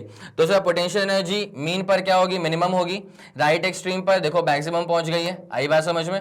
उसके बाद वापस मीन पर आए तो वापस देखो पोटेंशियल, डॉटेड वाला ग्राफ चेक करना, मिनिमम पे आ चुका है। लेफ्ट एक्सट्रीम पे जाओगे तो पोटेंशियल मैक्सिमाइज कर चुका है, बिल्कुल कर चुका है, और जब वापस से मीन पर आओगे तो पोटेंशियल मिनिमम हो चुका है। ठीक है, तो देयरफॉर मैं इसको रेड से प्लॉट कर रहा हूं। पोटेंशियल एनर्जी को मैंने यहां पर भी रेड से लिखा है, उसको तो मैं अभी चेंज कर दूंगा कलर। ठीक है, फिर वो चलता आएगा, फिर वो चलता आएगा। अब मैं अपन यहाँ पे किसके बारे में बात कर लेते हैं, अपन बात करते हैं काइनेटिक एनर्जी के बारे में। ठीक है, तो काइनेटिक एनर्जी के लिए अपन कलर चेंज कर लेते हैं। देखो भाई, जब मीन पोजीशन पर रहेगी ना बॉडी, तो मीन पोजीशन पर velocity is maximum, that's why kinetic energy is also maximum. ठीक है, तो काइनेटिक एनर्जी मैक्सिमम कहाँ पे रहती है सर, मीन पोजिशन पे। राइट एक्सट्रीम पे गए तो मिनिमम हो गई, जीरो हो गई, वापस जब मीन पर आ गए तो वापस से काइनेटिक एनर्जी मैक्सिमम हो गई, उसके बाद जब पहुंच गए लेफ्ट वाले एक्सट्रीम पर तो काइनेटिक एनर्जी मिनिमम हो गई, और जब वापस से आ जाएंगे मीन वाले पोजीशन पर तो काइनेटिक एनर्जी हो जाएगी मैक्सिमम। वापस से आ जाएंगे मीन पोजीशन पर तो काइनेटिक एनर्जी क्या हो जाएगी, मैक्सिमम। चेक कर लो, मीन पर काइनेटिक एनर्जी इज मैक्स। ठीक है, मीन पर काइनेटिक एनर्जी इज मैक्स, उसके बाद राइट एक्सट्रीम पर काइनेटिक एनर्जी बिकम्स मिनिमम, उसके बाद लेफ्ट पर काइनेटिक एनर्जी फिर से मैक्स हो गई है, फिर लेफ्ट यहाँ पे फिर से मिनिमम हो चुकी है। ठीक है। और उसके बाद जब पहुंचे अपन कहाँ पे, वापस से मीन पे पहुंचे तो फिर से मैक्सिमम हो चुकी है। तो यहाँ पे ग्राफ कुछ इस तरह, तो काइनेटिक एनर्जी को मैंने ऐसे ग्रीन कलर से लिखा है, मेरे ख्याल में ग्रीन ही आपको नजर आ रहा होगा। और उसके बाद आप एक बात जरा चेक करें, बहुत ही उम्दा बात है कि भाई काइनेटिक एनर्जी होते रहे वेरी, कोई फर्क नहीं पड़ता, पोटेंशियल एनर्जी वेरी होते रहे, कोई फर्क नहीं पड़ता, लेकिन यहां पर जो टोटल एनर्जी है ना वो तो बाकायदा कांस्टेंट है ना भाई। बॉडी चाहे मीन पर हो, बॉडी चाहे राइट एक्सट्रीम पर हो, बॉडी चाहे लेफ्ट एक्सट्रीम पर हो, बॉडी चाहे कहीं पर भी हो, टोटल एनर्जी का ग्राफ देख लो भैया, कांस्टेंट बना हुआ है कितना, हाफ के ए स्क्वायर के बराबर। ठीक है, आगे पूरी बात समझ में? यस सर, ये वाला फंडा पूरा क्लियर हो चुका है। ये सपोर्टिंग जो चार्ट यहाँ पे आपके सामने बना करके रखा है ना, इसका आप स्क्रीनशॉट ले लेना, बहुत ही उम्दा तरह से आपको ये चीजें काम आने वाली हैं। बोलो हाँ कि ना? यस सर, ये वाला फंडा भी बेहतरीन तरह से दिमाग में बैठ गया है। तो पोटेंशियल एनर्जी हो चुका, काइनेटिक एनर्जी हो चुका, टोटल एनर्जी भी आप लोग को बता के रख दिया गया है। ठीक है, चलिए अब जरा आप एक बार यहां का ग्राफ चेक कर लीजिएगा। सेम चीज थी, मैंने आपको बताया था कि यहां पे पोटेंशियल एनर्जी की अगर आप बात करेंगे ना, तो पोटेंशियल एनर्जी आप जरा चेक करें, लेफ्ट एक्सट्रीम पर क्या हो जाएगी सर? मैक्सिमम। मीन पर कितनी हो जाएगी? 0। और राइट एक्सट्रीम पे कितनी हो जाएगी? मैक्सिमम। तो जो डॉटेड वाला कर्व बना हुआ है ना, this is exactly for potential energy. और जरा बात करते हैं काइनेटिक एनर्जी की। ठीक है, तो काइनेटिक एनर्जी की अगर आप बात करोगे ना, तो एक्सट्रीम पोजिशन पे मतलब -a पे और +a पे 0 होती है। ठीक है, और मीन पर होती है मैक्सिमम। तो ये अपने पास ग्राफ बन जाता है फॉर द काइनेटिक एनर्जी। क्या आप लोगों के दिमाग में ये वाला फंडा पूरा क्लियर है? यस सर, ये वाला फंडा हमारे दिमाग में पूरा क्लियर है। चलें आगे बढ़ जाएं। Okay sir, done. एक सवाल आता है आप लोग के सामने, जरा इस पे अच्छे से गौर फरमाया जाएगा कि a particle executing simple harmonic motion along a straight line has a velocity of 4 meter per second when at a distance of 3 meter. ठीक है, तो वेलोसिटी है 4 मीटर पर सेकंड जब डिस्प्लेसमेंट है 3 मीटर के बराबर। और अच्छा, फ्रॉम इट्स मीन पोजीशन, मतलब पूरा कार्यक्रम जो चल रहा है ना सर, वो चल रहा है फ्रॉम द मीन पोजीशन पे, तो हम y वाली इक्वेशन यूज करेंगे as far as displacement is concern. ठीक है, डिस्प्लेसमेंट की दो होती है इक्वेशन, एक y वाली होती है, x वाली होती है। ठीक है, y वाली यूज तब करनी होती है जब t इक्वल टू 0 पर बॉडी होती है मीन पोजीशन पे, और x वाली इक्वेशन तब यूज करनी पड़ती है जब t इज इक्वल टू 0 पर बॉडी होती है एक्सट्रीम पोजीशन पे। यार कैसे करेंगे यार? एक्सट्रीम पोजीशन में x आ गया, x वाली इक्वेशन ले ले, तो मीन वाले पे y वाली कर लेना। ठीक है, या तो याद करने के तरीके अपने अपने यार। चलो ओके, तो वेलोसिटी है 4 मीटर पर सेकेंड जब डिस्प्लेसमेंट है कितना सर? 3 मीटर पर सेकेंड। नंबर का खेल बड़ा प्यारा है इसमें। ठीक है, तो भाई वेलोसिटी है 4 मीटर पर सेकेंड जब डिस्प्लेसमेंट था 3 मीटर। ठीक है, ये अपने पास में पहला गिवन सेट ऑफ डेटा था। तो अपन जानते हैं कि वेलोसिटी का फॉर्मूला क्या होता है? Omega under root of a square minus का y स्क्वायर। ठीक है, तो what is the velocity? Velocity है 4 omega under root of a square minus y कितना है? y है 3 का स्क्वायर करेंगे तो 9 हो जाएगा। इसका पूरा स्क्वायरिंग कर दो तो 4 का स्क्वायर 16 हो जाएगा। और यहाँ पे तो ये रूट जो है वो तो हट ही जाएगा, तो कितना हो जाएगा सर? a स्क्वायर माइनस 9 के बराबर। This becomes your first equation. ठीक है, अगली वाली सिनेरियो में क्या हो रहा है सर? कि वेलोसिटी है कितनी? 3 मीटर पर सेकेंड जब डिस्प्लेसमेंट है कितना सर? 4 मीटर के बराबर। ठीक है, तो अपन इसको इक्वेशंस में कैसे ढालेंगे? तो sir velocity is equal to omega under root में लपेट देना a स्क्वायर माइनस का y स्क्वायर। वेलोसिटी इस दफा 3 के बराबर है जब, अच्छा चलो a तो अपने को पता नहीं है, जब अपने पास में डिस्प्लेसमेंट हो चुका है कितना? 4 का स्क्वायर करेंगे 16। अब एक काम करो, उसका पूरा स्क्वायर कर दो, तो 3 का स्क्वायर करेंगे तो 9 हो जाएगा, 3 का स्क्वायर करेंगे तो 9 हो जाएगा, is equals to omega square, यहां से रूट हट जाएगा तो a स्क्वायर माइनस का 16 हो जाएगा। This becomes your equation number 2। अब कुछ नहीं करना है, दोनों इक्वेशंस को पकड़ के सिर्फ और सिर्फ डिवाइड कर देना है। ठीक है, तो जैसे अपन डिवाइड करेंगे first and the second equation को, तो अपने पास में क्या कहानी आ जाएगी भाई?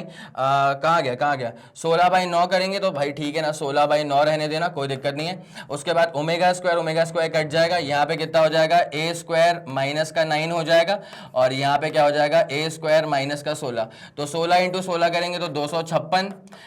उसके बाद सॉरी एक सेकेंड माइनस का 256, और ये कितना हो जाएगा? प्लस का 16 a स्क्वायर। ठीक है सर, 9a का स्क्वायर माइनस का 81। बढ़िया चल रहा है सर, कोई दिक्कत नहीं है। तो 16a का स्क्वायर माइनस 9a का square is equals to 256 minus कर दिया जाएगा इसमें से 81। तो 16 स्क्वायर -9a का स्क्वायर था ना, तो ये 7a का स्क्वायर हो गया, कोई दिक्कत वाली बात नहीं है। और इज इक्वल्स टू 256 में से पहले 100 माइनस करो तो 156, उसमें से एक काम करो 156 और अपने पास ये 175 हो जाएगा, ठीक है, उनमें से ऐड करेंगे ना तो 175। अब उसके बाद यहाँ पे क्या हो जाएगा सर, a स्क्वायर अपने पास में कितना हो जाएगा सर 175/7, तो 20 5 25, तो देयरफॉर a अपने पास में कितना आ जाएगा सर 5 आ जाएगा, ठीक है। a अपने पास में कितना आ जाएगा, a आ जाएगा अपने पास में 5 के बराबर।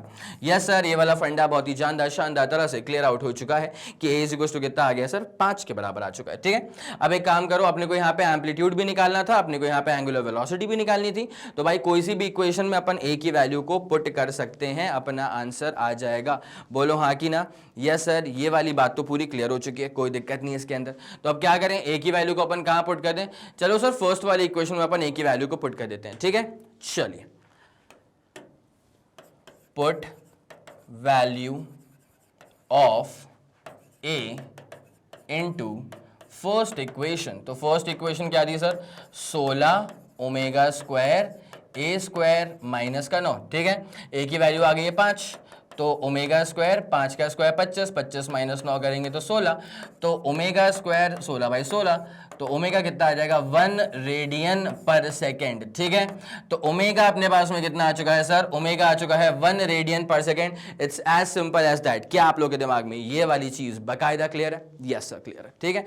आप लोगों को स्क्रीनशॉट लेना होगा इसका, तो आप स्क्रीनशॉट लेना, यहां से स्टार्ट करेंगे, यहां से मेन सोल्यूशन भी स्टार्ट हुआ था। Okay sir done. और उसके बाद फिर अपन जानते हैं कि कैसे अपने को मिल गया ओमेगा, कैसे मुझे तो मिल गई, फर्स्ट इक्वेशन में डाल दिया तो मिल गई। बोलो हाँ कि ना। यस सर क्लियर है, ठीक है। निपटा दें इसको। बिल्कुल सर, खत्म ही हो गया है तो चलें। अब उसके बाद अपने पास में क्या आता है भाई, एक इक्वेशन यहाँ पे डेवलप करी गई है, जरा उस पर गौर फरमाई जाए, कैसे कैसे निकाला गया इसको। वही अपन लोग देख चुके थे कि फोर्स इक्वल टू क्या होता है, मास इनटू एक्सेलरेशन। एक्सेलरेशन क्या होगा, माइनस ओमेगा स्क्वायर वाई, रखा उसको फर्स्ट इक्वेशन। उसके बाद एफ होता है माइनस के वाई, दोनों को अपन इक्वेट किया था, तो अपने पास ओमेगा स्क्वायर इक्वल टू क्या आ गया सर, के बाई एम के बराबर आ चुका है। ओमेगा आ जाएगा रूट ऑफ के बाई एम। ओमेगा होता है 2π/t, ठीक है। ओमेगा को अपन ने पुट करा 2π/t और फिर वहां से अपन ने t निकाला, तो इट बिकम्स 2π√m/k। अब मैं आपको बता दूं कि ये जो एक सेकेंड, ये जो m लिखा है ना, इसको अपन बेसिकली क्या करते हैं, इनर्शिया फैक्टर भी बोलते हैं, ठीक है। ये जो m लिखा है ना, इसको अपन क्या बोलेंगे सर, इसको अपन बोलेंगे इनर्शिया फैक्टर। ऐसा क्यों?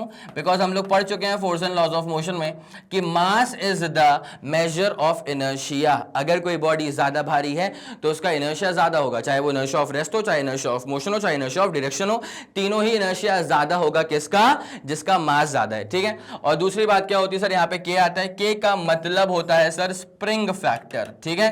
के जो आया है ना सर, इस के का मतलब क्या होता है, इस के का मतलब होता है sir spring factor. It's as simple as that, ठीक है। क्या कहते हो भाई, जल्दी बताओ, ये वाली बात समझ में आ गई है क्या? यस सर, ये वाला फंडा भी बहुत ही शानदार तरह से क्लियर आउट हो चुका है। तो जल्दी आप इसका स्क्रीनशॉट लेंगे, और डेरिवेशन तो आप लोगों के सामने यहाँ पे बना के रखा हुआ है, तो जल्दी इसका स्क्रीनशॉट लो, फिर अपन कहानी में आगे बढ़ने वाले हैं। आगे पूरी बात समझ में? यस सर, ये वाला फंडा पूरा क्लियर है। तो एक डिस्प्लेसमेंट की इक्वेशन तो हमारे पास में ये वाली हो गई है, ठीक है। दूसरा हम किस में क्या कर सकते हैं सर, अगर मैं आपको बोलता हूं कि भाई सुनो ना, एक काम करो, साइन थीटा मत निकालो, मेरी बात मानते हो, इस दफा कॉस थीटा निकालो, ठीक है। तो कॉस थीटा क्या होता है sir, base upon longest side, तो x/a।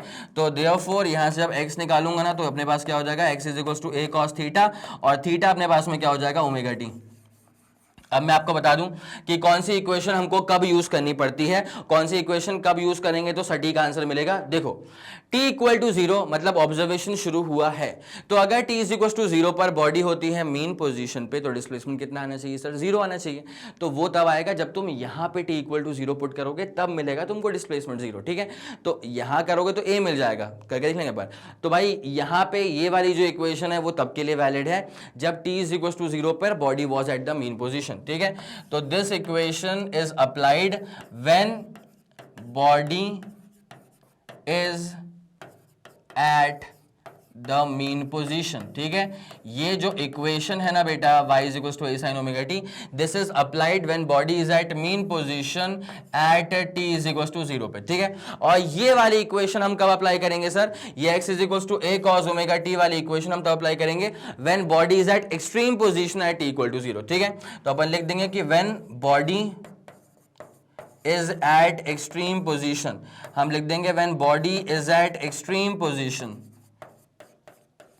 ये हम लिख देंगे when body is at extreme position at t is equals to 0। मेरे ख्याल से ये वाला फंडा भी आप लोगों के दिमाग में बहुत ही जानदार शानदार तरह से बैठ गया होगा। मैं चाहता हूं जल्दी से आप इसका स्क्रीनशॉट ले लें, उसके बाद फिर आपको कहानी में आगे लेकर के चलते हैं। तो आपके सामने इक्वेशन फॉर डिस्प्लेसमेंट मैंने पूरी रेडी कर दी है, इसमें आप हेडिंग पे डाल दीजिएगा इक्वेशन, इसमें आप हेडिंग पे डाल दीजिएगा equation of displacement, equation of displacement in oscillation. ठीक है, ये इसकी मेन हेडिंग आपके सामने बन चुकी है। दो इक्वेशन आ चुकी है, एक आ गई थी y के टर्म्स में, एक आ चुकी थी x के टर्म्स में। ठीक है, okay sir, done done done done, ये वाला फंडा बकायदा पूरा क्लियर हो चुका है। ठीक है, चलो, तो यहां पे ओमेगा बेसिकली क्या होता है सर, 2 पाई अपॉन टी होता है, जहां पे कैपिटल टी का मतलब होता है time period. Okay sir, done, इसमें कोई दिक्कत नहीं है। नॉन हार्मोनिक फंक्शंस में कैसा होता है, नॉन हार्मोनिक ऑसिलेशंस में कैसा होता है, non harmonic oscillation is that oscillation which can not be expressed in terms of single harmonic function. ठीक है, कोई एक हार्मोनिक फंक्शन के टर्म्स में आप इसको एक्सप्रेस नहीं कर पाते हो। ठीक है, जैसे कि यहाँ पे आप देख लीजिए, यहाँ पे नॉन हार्मोनिक फंक्शन हो चुका है बिकॉज दो अलग अलग फ्रीक्वेंसीज यहाँ पर आ रही हैं। ठीक है, टाइम पीरियड क्या होता है, कितने समय के बाद बॉडी अपने आप को रिपीट कर रही है, that fixed interval of time is basically called as the time period. Okay sir, done. Frequency क्या होता है, फ्रीक्वेंसी का मतलब है कितने नंबर ऑफ साइकिल्स कंप्लीट हो चुके हैं पर सेकंड।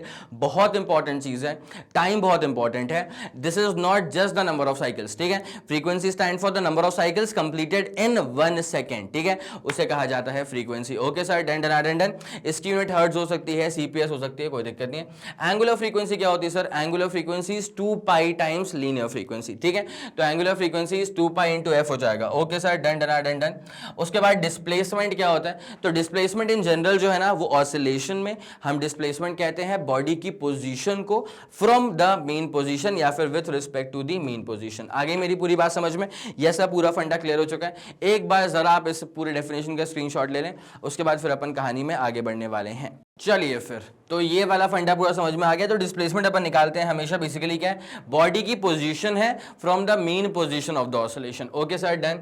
अच्छा, तो यहाँ पे लोडेड स्प्रिंग में वही चीज होती है, सिंपल पेंडुलम वाले केस में वही चीज होती है। लोडेड स्प्रिंग तो भाई बहुत इंपॉर्टेंट है, वहां पे स्प्रिंग कांस्टेंट भी अपन देखने वाले हैं। ठीक है, ओके। तो during the propagation of electromagnetic waves, यहाँ पर भी इलेक्ट्रिक फील्ड वेक्टर और मैग्नेटिक फील्ड वेक्टर वो भी ऑसिलेट कर रहे होते हैं अबाउट द मेन पोजीशन। ठीक है, चलिए सर, तो यहाँ पे क्या होता है, oscillatory motion, the phase of vibrating particle is in the argument of sine और कोसाइन फंक्शन। ठीक है, अब सर ये फेज और आर्ग्यूमेंट क्या होता है, ऐसे मान लीजिए यहां पे मैंने लिखा है साइन थीटा। ठीक है, so this theta is the phase और ये साइन का आर्ग्यूमेंट हो चुका है। ठीक है, तो फेज का मतलब बेसिकली एंगल होता है। अब मैं आप लोगों को ना यहाँ पे दो चीजें करवाता हूं, टाइम एंड फेज प्लॉट। ठीक है, तो उससे आपको बाकी सारी चीजें भी और बेहतरीन तरह से क्लियर हो जाएंगी। ठीक है, टाइम एंड फेज का प्लॉट, क्या बोले, टाइम एंड फेज का प्लॉट बोले, टाइम एंड फेज का प्लॉट। ठीक है, जैसे मान लीजिए फॉर इंस्टेंस, मान लेते अपने पास में ये फिक्स सीलिंग है, इसमें कोई दो राय नहीं है सर, ये अपन ने मान के रखी है अपने, अरे अरे मत तो करो, ये अपन ने मान के रखी है एक फिक्स्ड सीलिंग। ठीक है, अब यहाँ पे हमने ऐसा करके रखा हुआ है एक लोडेड स्प्रिंग नहीं है अपने पास, एक ये सिंपल पेंडुलम है और यहाँ पर एक ये रहा एक पेंडुलम बॉब। ठीक है, इसको अपन ने छोड़ा, फिर अपन जानते हैं कि क्या होगा इसके साथ, ये घूमता घूमता घूमता घूमता सर यहाँ तक आ जाएगा, कोई दिक्कत नहीं सर, कोई दिक्कत नहीं है। ठीक है, और उसके बाद में फिर सर ये रहेगा इसका ये पेंडुलम बॉब। ठीक है, ये तो हो चुका है। अब क्या हो गया कि सर ये यहाँ से घूमता हुआ यहाँ तक आ चुका है ना, तो फिर ये इसको अपन ने यहाँ से हटा दिया। ठीक है, ओके सर, डन।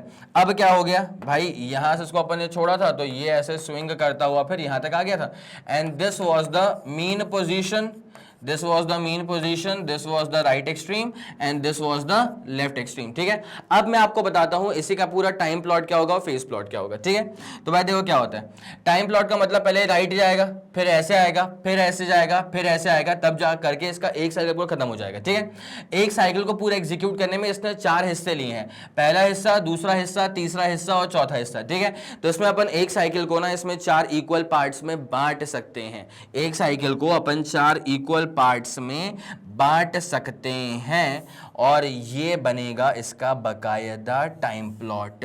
ठीक है, ये बनेगा इसका बकायदा टाइम प्लॉट। तो यहां पे अपन लेते हैं इसका मीन पोजीशन। ठीक है सर, ओके डन, ये लिया हमने इसका मीन पोजीशन, ये था इसका राइट एक्सट्रीम वाला पोजीशन और ये था इसका सर लेफ्ट एक्सट्रीम वाला पोजीशन, ठीक है। अब सर यहाँ पे टाइमिंग के हिसाब से क्या चीज समझ में आ रही है, मीन पर तो टाइम 0 था, ठीक है। मैंने क्या बोला था कि भाई ये पूरा बंट जाता है 4 बराबर के हिस्सों में, ठीक है। तो जो फुल टाइम पीरियड था उसको अपन टी से करते हैं रिप्रेजेंट। अगर वो 4 हिस्सों में बटेगा तो t/4 t/4 t/4 t/4, तो यहां से यहां तक जाने में समय कितना लगा, t/4, ठीक है। वापस आने में कितना लग गया, तो अब होगा सर t/4 प्लस t/4 मतलब 2t/4, तो 2t/4 का मतलब क्या होता है, t/2, ठीक है। अब जरा ध्यान दीजिएगा, एक हिस्सा जो है वो t/4 का है। अब यहां से यहां एक हिस्सा, दूसरा हिस्सा, अब यहां पे अपन आएंगे तो क्या हो जाएगा अपने पास में सर तीसरा वाला हिस्सा, तो तीसरा वाला हिस्सा होगा ना सर वो हो जाएगा 3t/4, और जब वापस यहां पे आएंगे तो वो होगा अपने पास में चौथा वाला हिस्सा और वो अपने पास में हो जाएगा t के बराबर। बोलो हाँ कि ना। तो सर ये जो बनाया गया है ना अभी, this is nothing but the time plot. ये जो हमने बनाया था बेटा, ये अपने पास में ऑसिलेशन का ही क्या बना दिया सर अपन ने, टाइम का प्लॉट बना दिया। अब बनाते हैं अपन इसका करेस्पॉन्डिंग फेज प्लॉट। क्या बनाएंगे सर, अब बनाएंगे अपन इसमें करेस्पॉन्डिंग इसका क्या सर, फेज प्लॉट। तो फेज का मतलब बता चुका हूं, फेज का मतलब क्या होता है सर, एंगल होता है। फेज का मतलब क्या होगा सर, फेज का मतलब होगा एंगल। तो ये था अपने पास में चलो इसका मीन पोजीशन, ये था इसका चलो राइट लेफ्ट एक्सट्रीम वाला पोजीशन, ये था इसका चलो राइट एक्सट्रीम वाला पोजीशन, ठीक है। भाई मैंने क्या चीज सिखाई थी कि सर ऑसिलेशन को हम बेसिकली रिलेट किससे करेंगे, सर्कुलर मोशन से, ठीक है। तो यूनिफॉर्म सर्कुलर मोशन में जब एक ऑसिलेशन पूरा खत्म हो रहा है तो एक यूनिफॉर्म सर्कुलर मोशन भी खत्म हो रहा है, ठीक है। 0, 90, 180, 270 और फिर यहां पे कितना हो जाएगा सर, 2 पाई हो जाएगा, ठीक है। आई पूरी बात समझ। तो अपन इसको यहां पर भी सेम चीज में करते हैं ना भाई। ये तो अपने पास में ये ऊपर वाला मसला था, ठीक है। अब आते हैं अपन इसमें प्रॉपर किसमें सर, एंगल्स में। तो देखो यहां पे जब शुरू किया तो 0, ठीक है। यहां पे करो तो कितना हो जाएगा, फेस की जब बात करेंगे फेस की, तो 360 डिग्री को अपन बांटने वाले हैं 4 बराबर हिस्सों में, ठीक है। तो यहां जाएंगे तो 90 डिग्री π/2, फिर जब यहां पे आएंगे तो 180 डिग्री पाई, फिर जब यहां पे आएंगे तो 270 डिग्री 3 π/2, और जब वापस यहां पे आ जाएंगे तो कंप्लीट हो चुका है, मतलब ये हो जाएगा 2 पाई के बराबर, ठीक है। It is as simple as that. मेरे ख्याल से वाला मसला भी आप लोगों के दिमाग में बहुत ही शानदार तरह से क्लियर हो चुका होगा। तो इसको अपन बोलेंगे क्या सर, ये अपने पास में फेज प्लॉट है, ठीक है। फेज का मतलब ही होता है एंगल, फेज का मतलब ही होता है क्या, एंगल, ठीक है। टाइम प्लॉट समझ में आ गया और उसके बाद में फेज प्लॉट भी समझ में आ गया। Time plot is also clear for us and phase plot is also clear for us, ठीक है। ओके सर, डन, कोई दिक्कत वाली बात नहीं सर इसमें, ठीक है। आगे बढ़ जाए अब।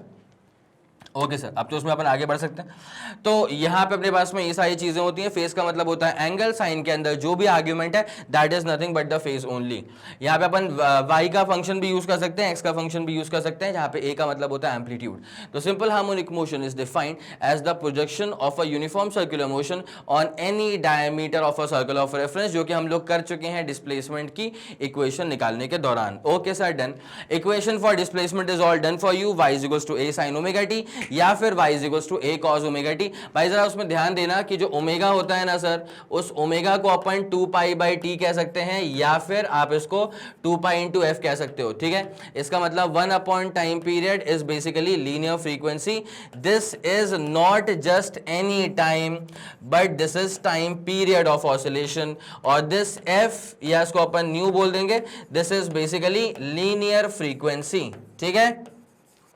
एफ बोल दीजिए, न्यू बोल दीजिए, whatever suits good to you, तो that is basically the linear frequency, ठीक है। लीनियर फ्रीक्वेंसी हर्ट्ज में होती है, सीपीएस होती है, कभी कभी सिर्फ पर सेकंड भी होती है। डिस्प्लेसमेंट निकल चुका, अब निकालने वाले अपन कैसा, वेलोसिटी, ठीक है। तो देखो यार, अब अपने पास में वेलोसिटी को अगर आपको निकालना है ना, इसका एक बहुत सिंपल मैं आपको तरीका बता रहा हूं कि सर वेलोसिटी जो है ना वो मिल जाती है डिफरेंशिएट करके डिस्प्लेसमेंट को। यस सर, आ तो रही चीजें यार। डिस्प्लेसमेंट का differentiation gives you what sir, displacement का डिफरेंशिएशन गिव्स यू वेलोसिटी, ठीक है। बिल्कुल सटीक बात है सर। अब जरा एक छोटी सी बात पे आपको और ध्यान देना पड़ेगा। अपने पास में डिस्प्लेसमेंट दो तरह के आ चुके थे, एक डिस्प्लेसमेंट y भी आ चुका था, एक डिस्प्लेसमेंट x भी आ चुका था। तो हम इस दफा कौन सा डिस्प्लेसमेंट लेकर के चलने वाले हैं ये आपको सोचना पड़ेगा। तो बाय डिफॉल्ट आप ना y वाला डिस्प्लेसमेंट लेके चलते हैं, बिकॉज y वाले में सारी चीजें ना एकदम सर्वगुण संपन्न लगती हैं। कैसे, t = 0 पर बॉडी मीन पोजीशन पे रहती है, और मीन पोजीशन का बहुत महत्व है बिकॉज आप ऑसिलेशन में हर डिस्टेंस को मेजर करते हैं only from the mean position. तो t इज इक्वल टू 0 पर अगर बॉडी आपको साक्षात मीन पोजीशन पर दिख गई है तो वो डिस्प्लेसमेंट की इक्वेशन बहुत ही शानदार इक्वेशन होने वाली है अपने सारे आगे आने वाले डेरिवेशंस के लिए भी, ठीक है। Okay sir, done. तो velocity is basically nothing but displacement का डिफरेंशिएशन, ठीक है। y ले लेंगे अपन यहाँ पे, तो डिफरेंशिएशन, अच्छा y अपने पास में क्या हो चुका है सर, y आ चुका है अपने पास में a sin ओमेगा t, बिल्कुल बढ़िया बात है सर। a को अपन बाहर निकाल लेंगे और फिर अपन डिफरेंशिएट कर देंगे पकड़ के sin ओमेगा t को, ठीक है। अब जरा ध्यान दीजिएगा, तो ये अपने पास में क्या हो जाएगा, a sin ओमेगा t का differentiation is cos omega t। उसके बाद फिर आप ओमेगा t को भी करोगे डिफरेंशिएट, तो ओमेगा अपने पास में बाहर आ जाएगा, तो ये अपने पास में हो जाएगा v is equal to a omega cos omega t। अपने पास में वेलोसिटी क्या आ गया है sir, v is equals to आ चुका है अपने पास में a omega cos omega t। It is as simple as that. अब इसमें एक छोटा सा काम आपको और करना है, क्या करना है सर, इसमें देखो वेलोसिटी तो आ चुकी है, अब यहाँ पे ना इसको अपन हल्का सा और इसमें काम करते हैं। क्या करेंगे इसमें, जरा गौर करना, v is equals to a omega तक हमें कोई दिक्कत नहीं है। ये जो cos ओमेगा t है, क्या मैं इसको under root of cos square omega t कर सकता हूं? तुम बोलोगे हाँ सर, बात तो वो फिर भी सेम ही बैठ रही है, because cos square omega t का रूट लोगे तो भी आपको cos ओमेगा t मिलेगा। बट ऐसा करा क्यों है, बता रहा हूं थांबा, ठीक है। बट क्या ऐसा कर सकते हैं क्या सर, कर तो सकते हैं, ठीक है। अब जरा ध्यान देना, क्या आप लोग को याद है कि sin square theta plus cos square theta is equal to 1? तुमने बोला सर याद तो आ रहा, लेकिन क्यों करना है? मैंने बोला रुको तो कर रहा हूं, आएगा मजा इसमें। तो क्या हो गया भाई, सुनना, sin square theta plus cos square theta equal to 1, तो cos स्क्वायर थीटा क्या हो जाएगा, 1 माइनस sin स्क्वायर थीटा, ठीक है। आप लिख दीजिए इसको 1 minus sin square omega t, ठीक है। तुमने बोला हाँ सर चलेगा, लेकिन गलत तो कुछ नहीं करा, लेकिन क्यों करा है वो नहीं आ रहा समझ में, रुको भाई सब आएगा बाद में। आखिरी में क्या होता है ना, आखिर में आपके पास जो इक्वेशन बनती है ना, that is the main relevant thing. तो अपने पास क्या करेंगे अपन, अगर रूट के अंदर a स्क्वायर होता, सुनना बात को मेरे अच्छे से, अगर रूट के अंदर a स्क्वायर होता तो बाहर a आता, बिल्कुल आता सर। अब इसका उल्टा कर दो ना, अगर बाहर a है तो अंदर फेंकूंगा तो a का स्क्वायर हो जाएगा, बिल्कुल हो जाएगा। अंदर फेंका मैंने a को तो a का स्क्वायर हो गया, a square into 1 a square minus a square sine square omega t, तो मैं इसको a साइन ओमेगा t का होल स्क्वायर कर दूंगा, एब्सोल्युटली y का स्क्वायर बन जाएगा। तो therefore velocity is equals to omega under root of, ये आ जाएगा a का स्क्वायर माइनस ये आ जाएगा y का square, and it is all done for you, and this is all done for you. ये आ गया अपने पास में क्या सर, ये आ गया अपने पास में वेलोसिटी के दोनों इक्वेशंस। एक तो ये वाली आ चुकी थी v is equals to a omega cos omega t, और एक आ चुका अपने पास में v is equals to omega under root of a square minus का y square. It is as simple as that. बोलो हाँ कि ना? यस सर, उम्दा तरह से पूरा फंडा हमारे दिमाग में क्लियर आउट हो चुका है, ठीक है। चलो भैया, अब अगला वाला क्या होता है, equation for acceleration in oscillation, ठीक है। जैसे कि हम लोग जानते हैं सर कि एक्सेलरेशन अगर निकालना है ना, तो फिर आप इसमें डिफरेंशिएट कर दीजिएगा किसको सर, वेलोसिटी को। बिल्कुल सही बात है सर।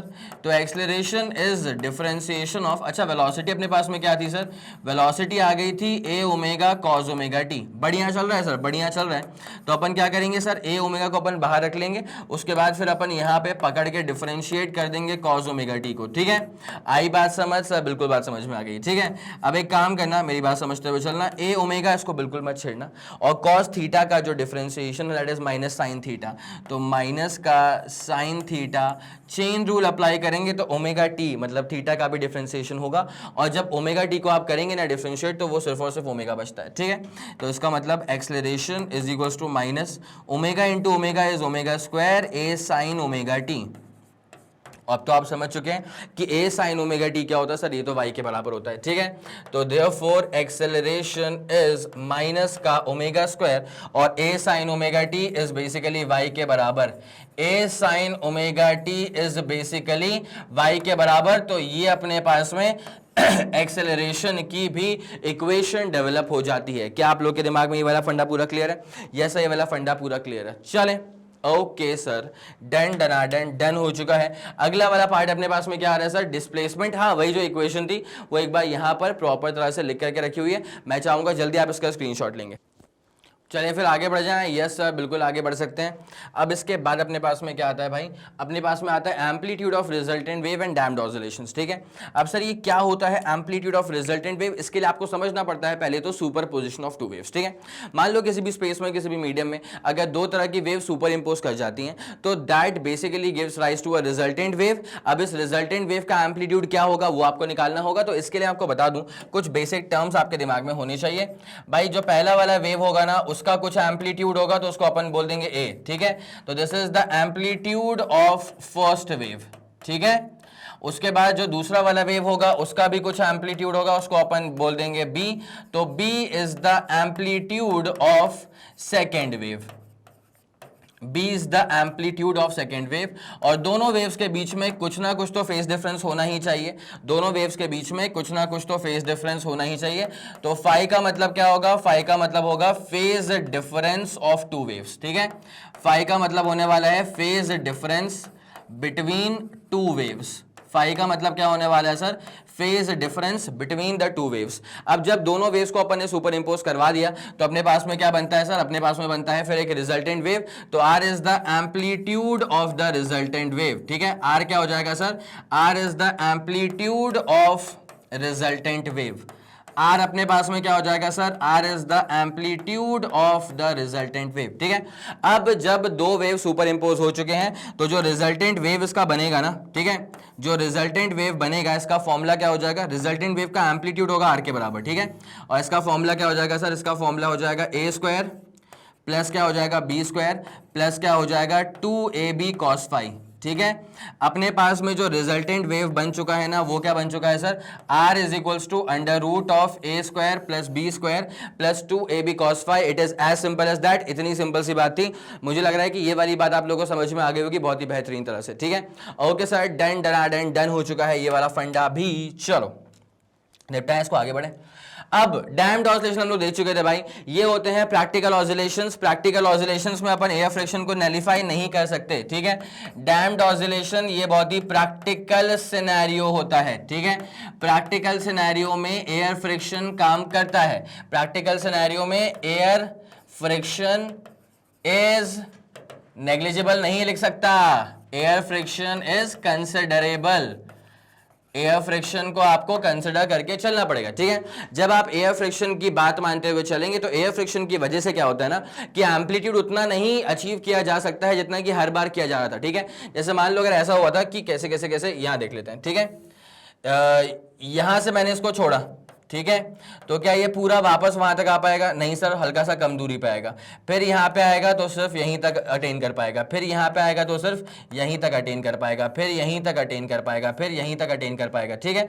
तो this is all from the mean position. आप देख लो, पहले ये डिस्प्लेसमेंट था, फिर ये डिस्प्लेसमेंट हो गया, फिर और कम डिस्प्लेसमेंट हो गया, फिर ये डिस्प्लेसमेंट था, फिर और कम हो गया, फिर और कम हो गया, ठीक है। तो डिस्प्लेसमेंट लगातार कम होते जाते हैं। इसका जो अपन ग्राफ प्लॉट करेंगे वो ये होता है कि टाइम तो बढ़ रहा है सर, ठीक है, टाइम के बढ़ने के साथ साथ डिस्प्लेसमेंट की जो वैल्यू है ना वो लगातार कम होती जा रही है। क्या आप लोग के दिमाग में ये वाला फंडा पूरा क्लियर बैठ चुका है सर, बाकायदा बैठ चुका है, कोई दिक्कत नहीं इसके अंदर, ठीक है। मैं चाहूंगा जल्दी से आप इसका स्क्रीनशॉट ले लेंगे, उसके बाद फिर अपन कहानी में आगे की तरफ बढ़ने वाले हैं। बोलो हाँ कि ना, यस सर, बिल्कुल पूरा फंडा क्लियर आउट हो चुका है सर, ठीक है। चलिए भैया, तो एम्पलीट्यूड ऑफ रिजल्टेंट वेव अपने पास में ये हो चुका है। उसके बाद फिर अपन यहाँ पे कहाँ पे आते हैं सर, ये होता है oscillation of liquid in a U shaped tube, ठीक है। आप इसमें ज़रा चेक करते हुए चलेगा। पहले बेसिकली क्या हुआ था ना कि पहले जो लिक्विड था इसके अंदर, ठीक है, मैं एक बार इसको ऐसे बना ही देता हूँ ना ताकि क्लियर रहे आप लोग के दिमाग में। पहले लिक्विड पूरा यहाँ से भरा हुआ था भाई, सुनना मेरी बात को अच्छे से।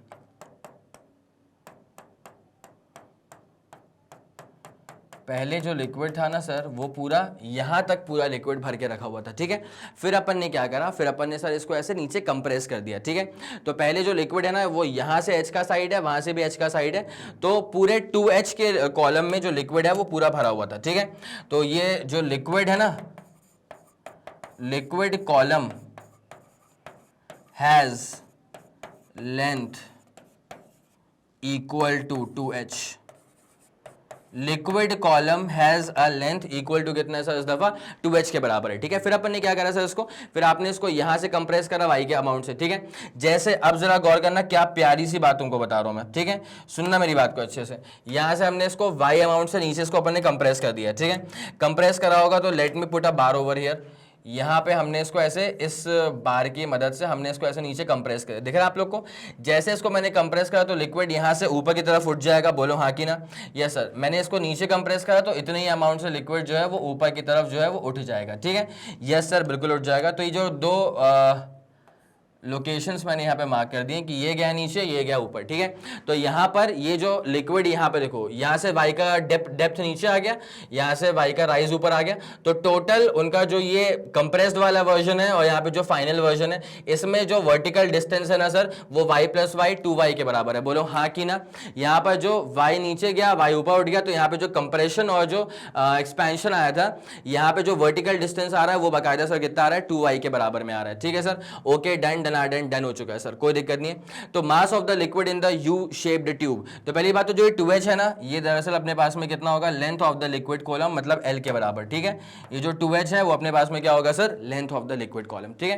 पूरा अपन को मास निकालना है, तो मास क्या होता है सर, डेंसिटी इनटू वॉल्यूम होता है। तो मास निकालने के लिए डेंसिटी क्या है लिक्विड की, रो के बराबर, वॉल्यूम क्या होगा, तो सर इसका area of cross section into total length, तो area of cross section into total length, ये अपने पास में क्या आ गया, इसका मास के बराबर आ चुका है, ठीक है। ये इसकी थ्योरी आप लोगों को समझ में आ गई है, पक्का, यहां तक कोई दिक्कत वाली बात तो नहीं है सर, पूरा फंडा क्लियर है, ठीक है। Okay sir, done. अब जरा इसमें अपन आगे देखते हैं, आगे फिर यहां पे क्या हो रहा है, मेरे को डायग्राम तो चाहिए पड़ेगा। Length of the liquid column तो अपन जानते हैं कि सर वो 2h के बराबर है, ठीक है। अब यहाँ पे क्या चीजें आपको समझ में आ रही है भाई, तो यहाँ पे डिस्प्लेसमेंट कितना हो चुका है सर, 2y के बराबर का इसमें डिस्प्लेसमेंट करवा चुका हूं। अब जो रिस्टोरिंग फोर्स होगा ना, वो पता है किसके बराबर होगा भाई, ये जो लिक्विड इतने हिस्से में चढ़ गया है ना ऊपर, यहां पर जो लिक्विड इतने हिस्से में, मतलब 2y के हिस्से में चढ़ गया है, वो दरअसल अब रिस्टोरिंग फोर्स की तरह यहाँ पे काम करने वाला है, ठीक है। तो रिस्टोरिंग फोर्स कितना होगा, जरा गौर करिएगा। तो restoring force is basically equal to the weight of the liquid, restoring force is equal to weight of the liquid in the column of length 2y, this is the, इसका wait जो है ना वो काम करेगा एज द रिस्टोरिंग फोर्स, ठीक है। ये 2y के सेक्शन में जितना भी लिक्विड भर चुका है ना, उसका जो वेट होगा ना, that will be acting as the restoring force. It is as simple as that. एक बार जरा इस खूबसूरत सी चीज का भी स्क्रीनशॉट लेके रख लीजिएगा। आई पूरी बात समझ? यस सर, ये वाला फंडा भी हमारे दिमाग में तो क्लियर आउट हो चुका है, ठीक है। आगे बढ़ते हैं बेटा उसमें। अब तो यहाँ पे क्या होता है, टाइम पीरियड जब निकालेंगे ना अपन, तो फॉर्मूला क्या आ चुका है, 2 पाई अंडर, मैंने कहा था एम बाई क्या आया था, एम अपने पास में क्या था, इनर्शिया फैक्टर, कि अपने पास में क्या है, स्प्रिंग कांस्टेंट है। तो अपन क्या करेंगे ना, इनर्शिया फैक्टर तो अपन निकाल चुके हैं, मास तो एल ए रो के बराबर आ चुका है। उसके बाद स्प्रिंग फैक्टर अपन ने कैसे निकाला, वही वेट ऑफ द लिक्विड, ठीक है, वही वेट ऑफ द लिक्विड। पहली बात तो समझो कि माइनस के टाइम्स अपने पास में डिस्प्लेसमेंट कितना होता है, वही जो अपने पास में डिस्प्लेसमेंट हुआ था 2y के बराबर, ठीक है।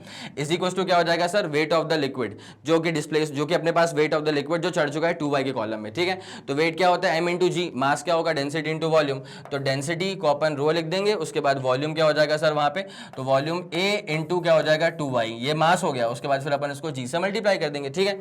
आई पूरी बात समझ में? यस सर, ये वाला पूरा फंडा बकायदा समझ में आ चुका है। अच्छा, डिस्प्लेसमेंट जो यहाँ पे हो रहा है ना सर, 2 मिनट जरा ध्यान दीजिएगा, डिस्प्लेसमेंट जो यहाँ पे हो रहा है ना, वो k इंटू वाई के बराबर होगा, क्योंकि मीन पोजीशन से अगर देखा जाए तो मीन पोजीशन से अपन ने y डेप्थ नीचे मारी, तो फिर डिस्प्लेसमेंट अपन ने y ही एक तरह से करवाया था फ्रॉम द मीन पोजीशन, ठीक है। जैसे अपन इसको पूरा सॉल्व आउट करेंगे, weight of the liquid displaced है, तो फिर वो भी माइनस में अपन लेके चलेंगे इस दफा, ये फॉर्मूले के हिसाब से। तो यहाँ पे अपने पास में k क्या हो जाएगा सर, a2 रो, A2 रो और G के बराबर हो जाएगा, ठीक है। तो ये अपने पास में यही लिखा हुआ है A2 रो G, तो अपने पास में आ चुका है ये क्या, स्प्रिंग कांस्टेंट, इसको अपन ने डिवाइड में लगा दिया। जो चीजें बच रही हैं वो आपके सामने यहाँ पर प्रस्तुत हो चुकी हैं। अगर आपको मान लीजिए फ्रीक्वेंसी निकालनी होगी, तो आपको बस इसको फिर उसको डिवाइड मारना पड़ेगा, ठीक है, मतलब इसको रेसिप्रोकेट करना पड़ेगा, because linear frequency is the reciprocal of the time period. क्या बोला मैंने, कि linear frequency is nothing but just the reciprocal of the time period. बोलो हाँ कि ना?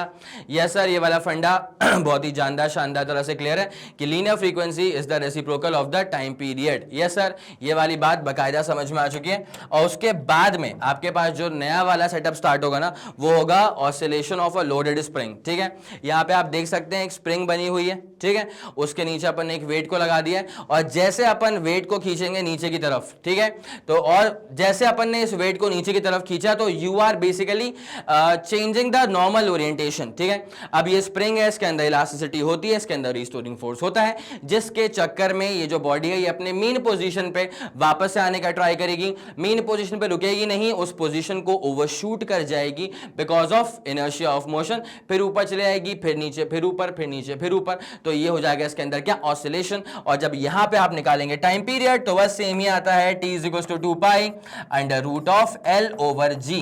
आई मेरी पूरी बात समझ में? यस सर, यहां पर भी टाइम पीरियड का जो फॉर्मूला है ना वो t is equal to 2 pi under root of l over g के बराबर ही आता है। बोलो हाँ कि ना? कोई दिक्कत है क्या? नहीं सर कोई दिक्कत नहीं है। ठीक है, आ गया पक्का? Yes sir, it is as simple as that. और इसी के साथ खत्म होता हुआ हमारा ये जानदार शानदार सा लेक्चर, जहां पे आपको ऑसिलेशन चैप्टर का पूरा कंप्लीट चैप्टर रिवीजन करवा दिया गया है।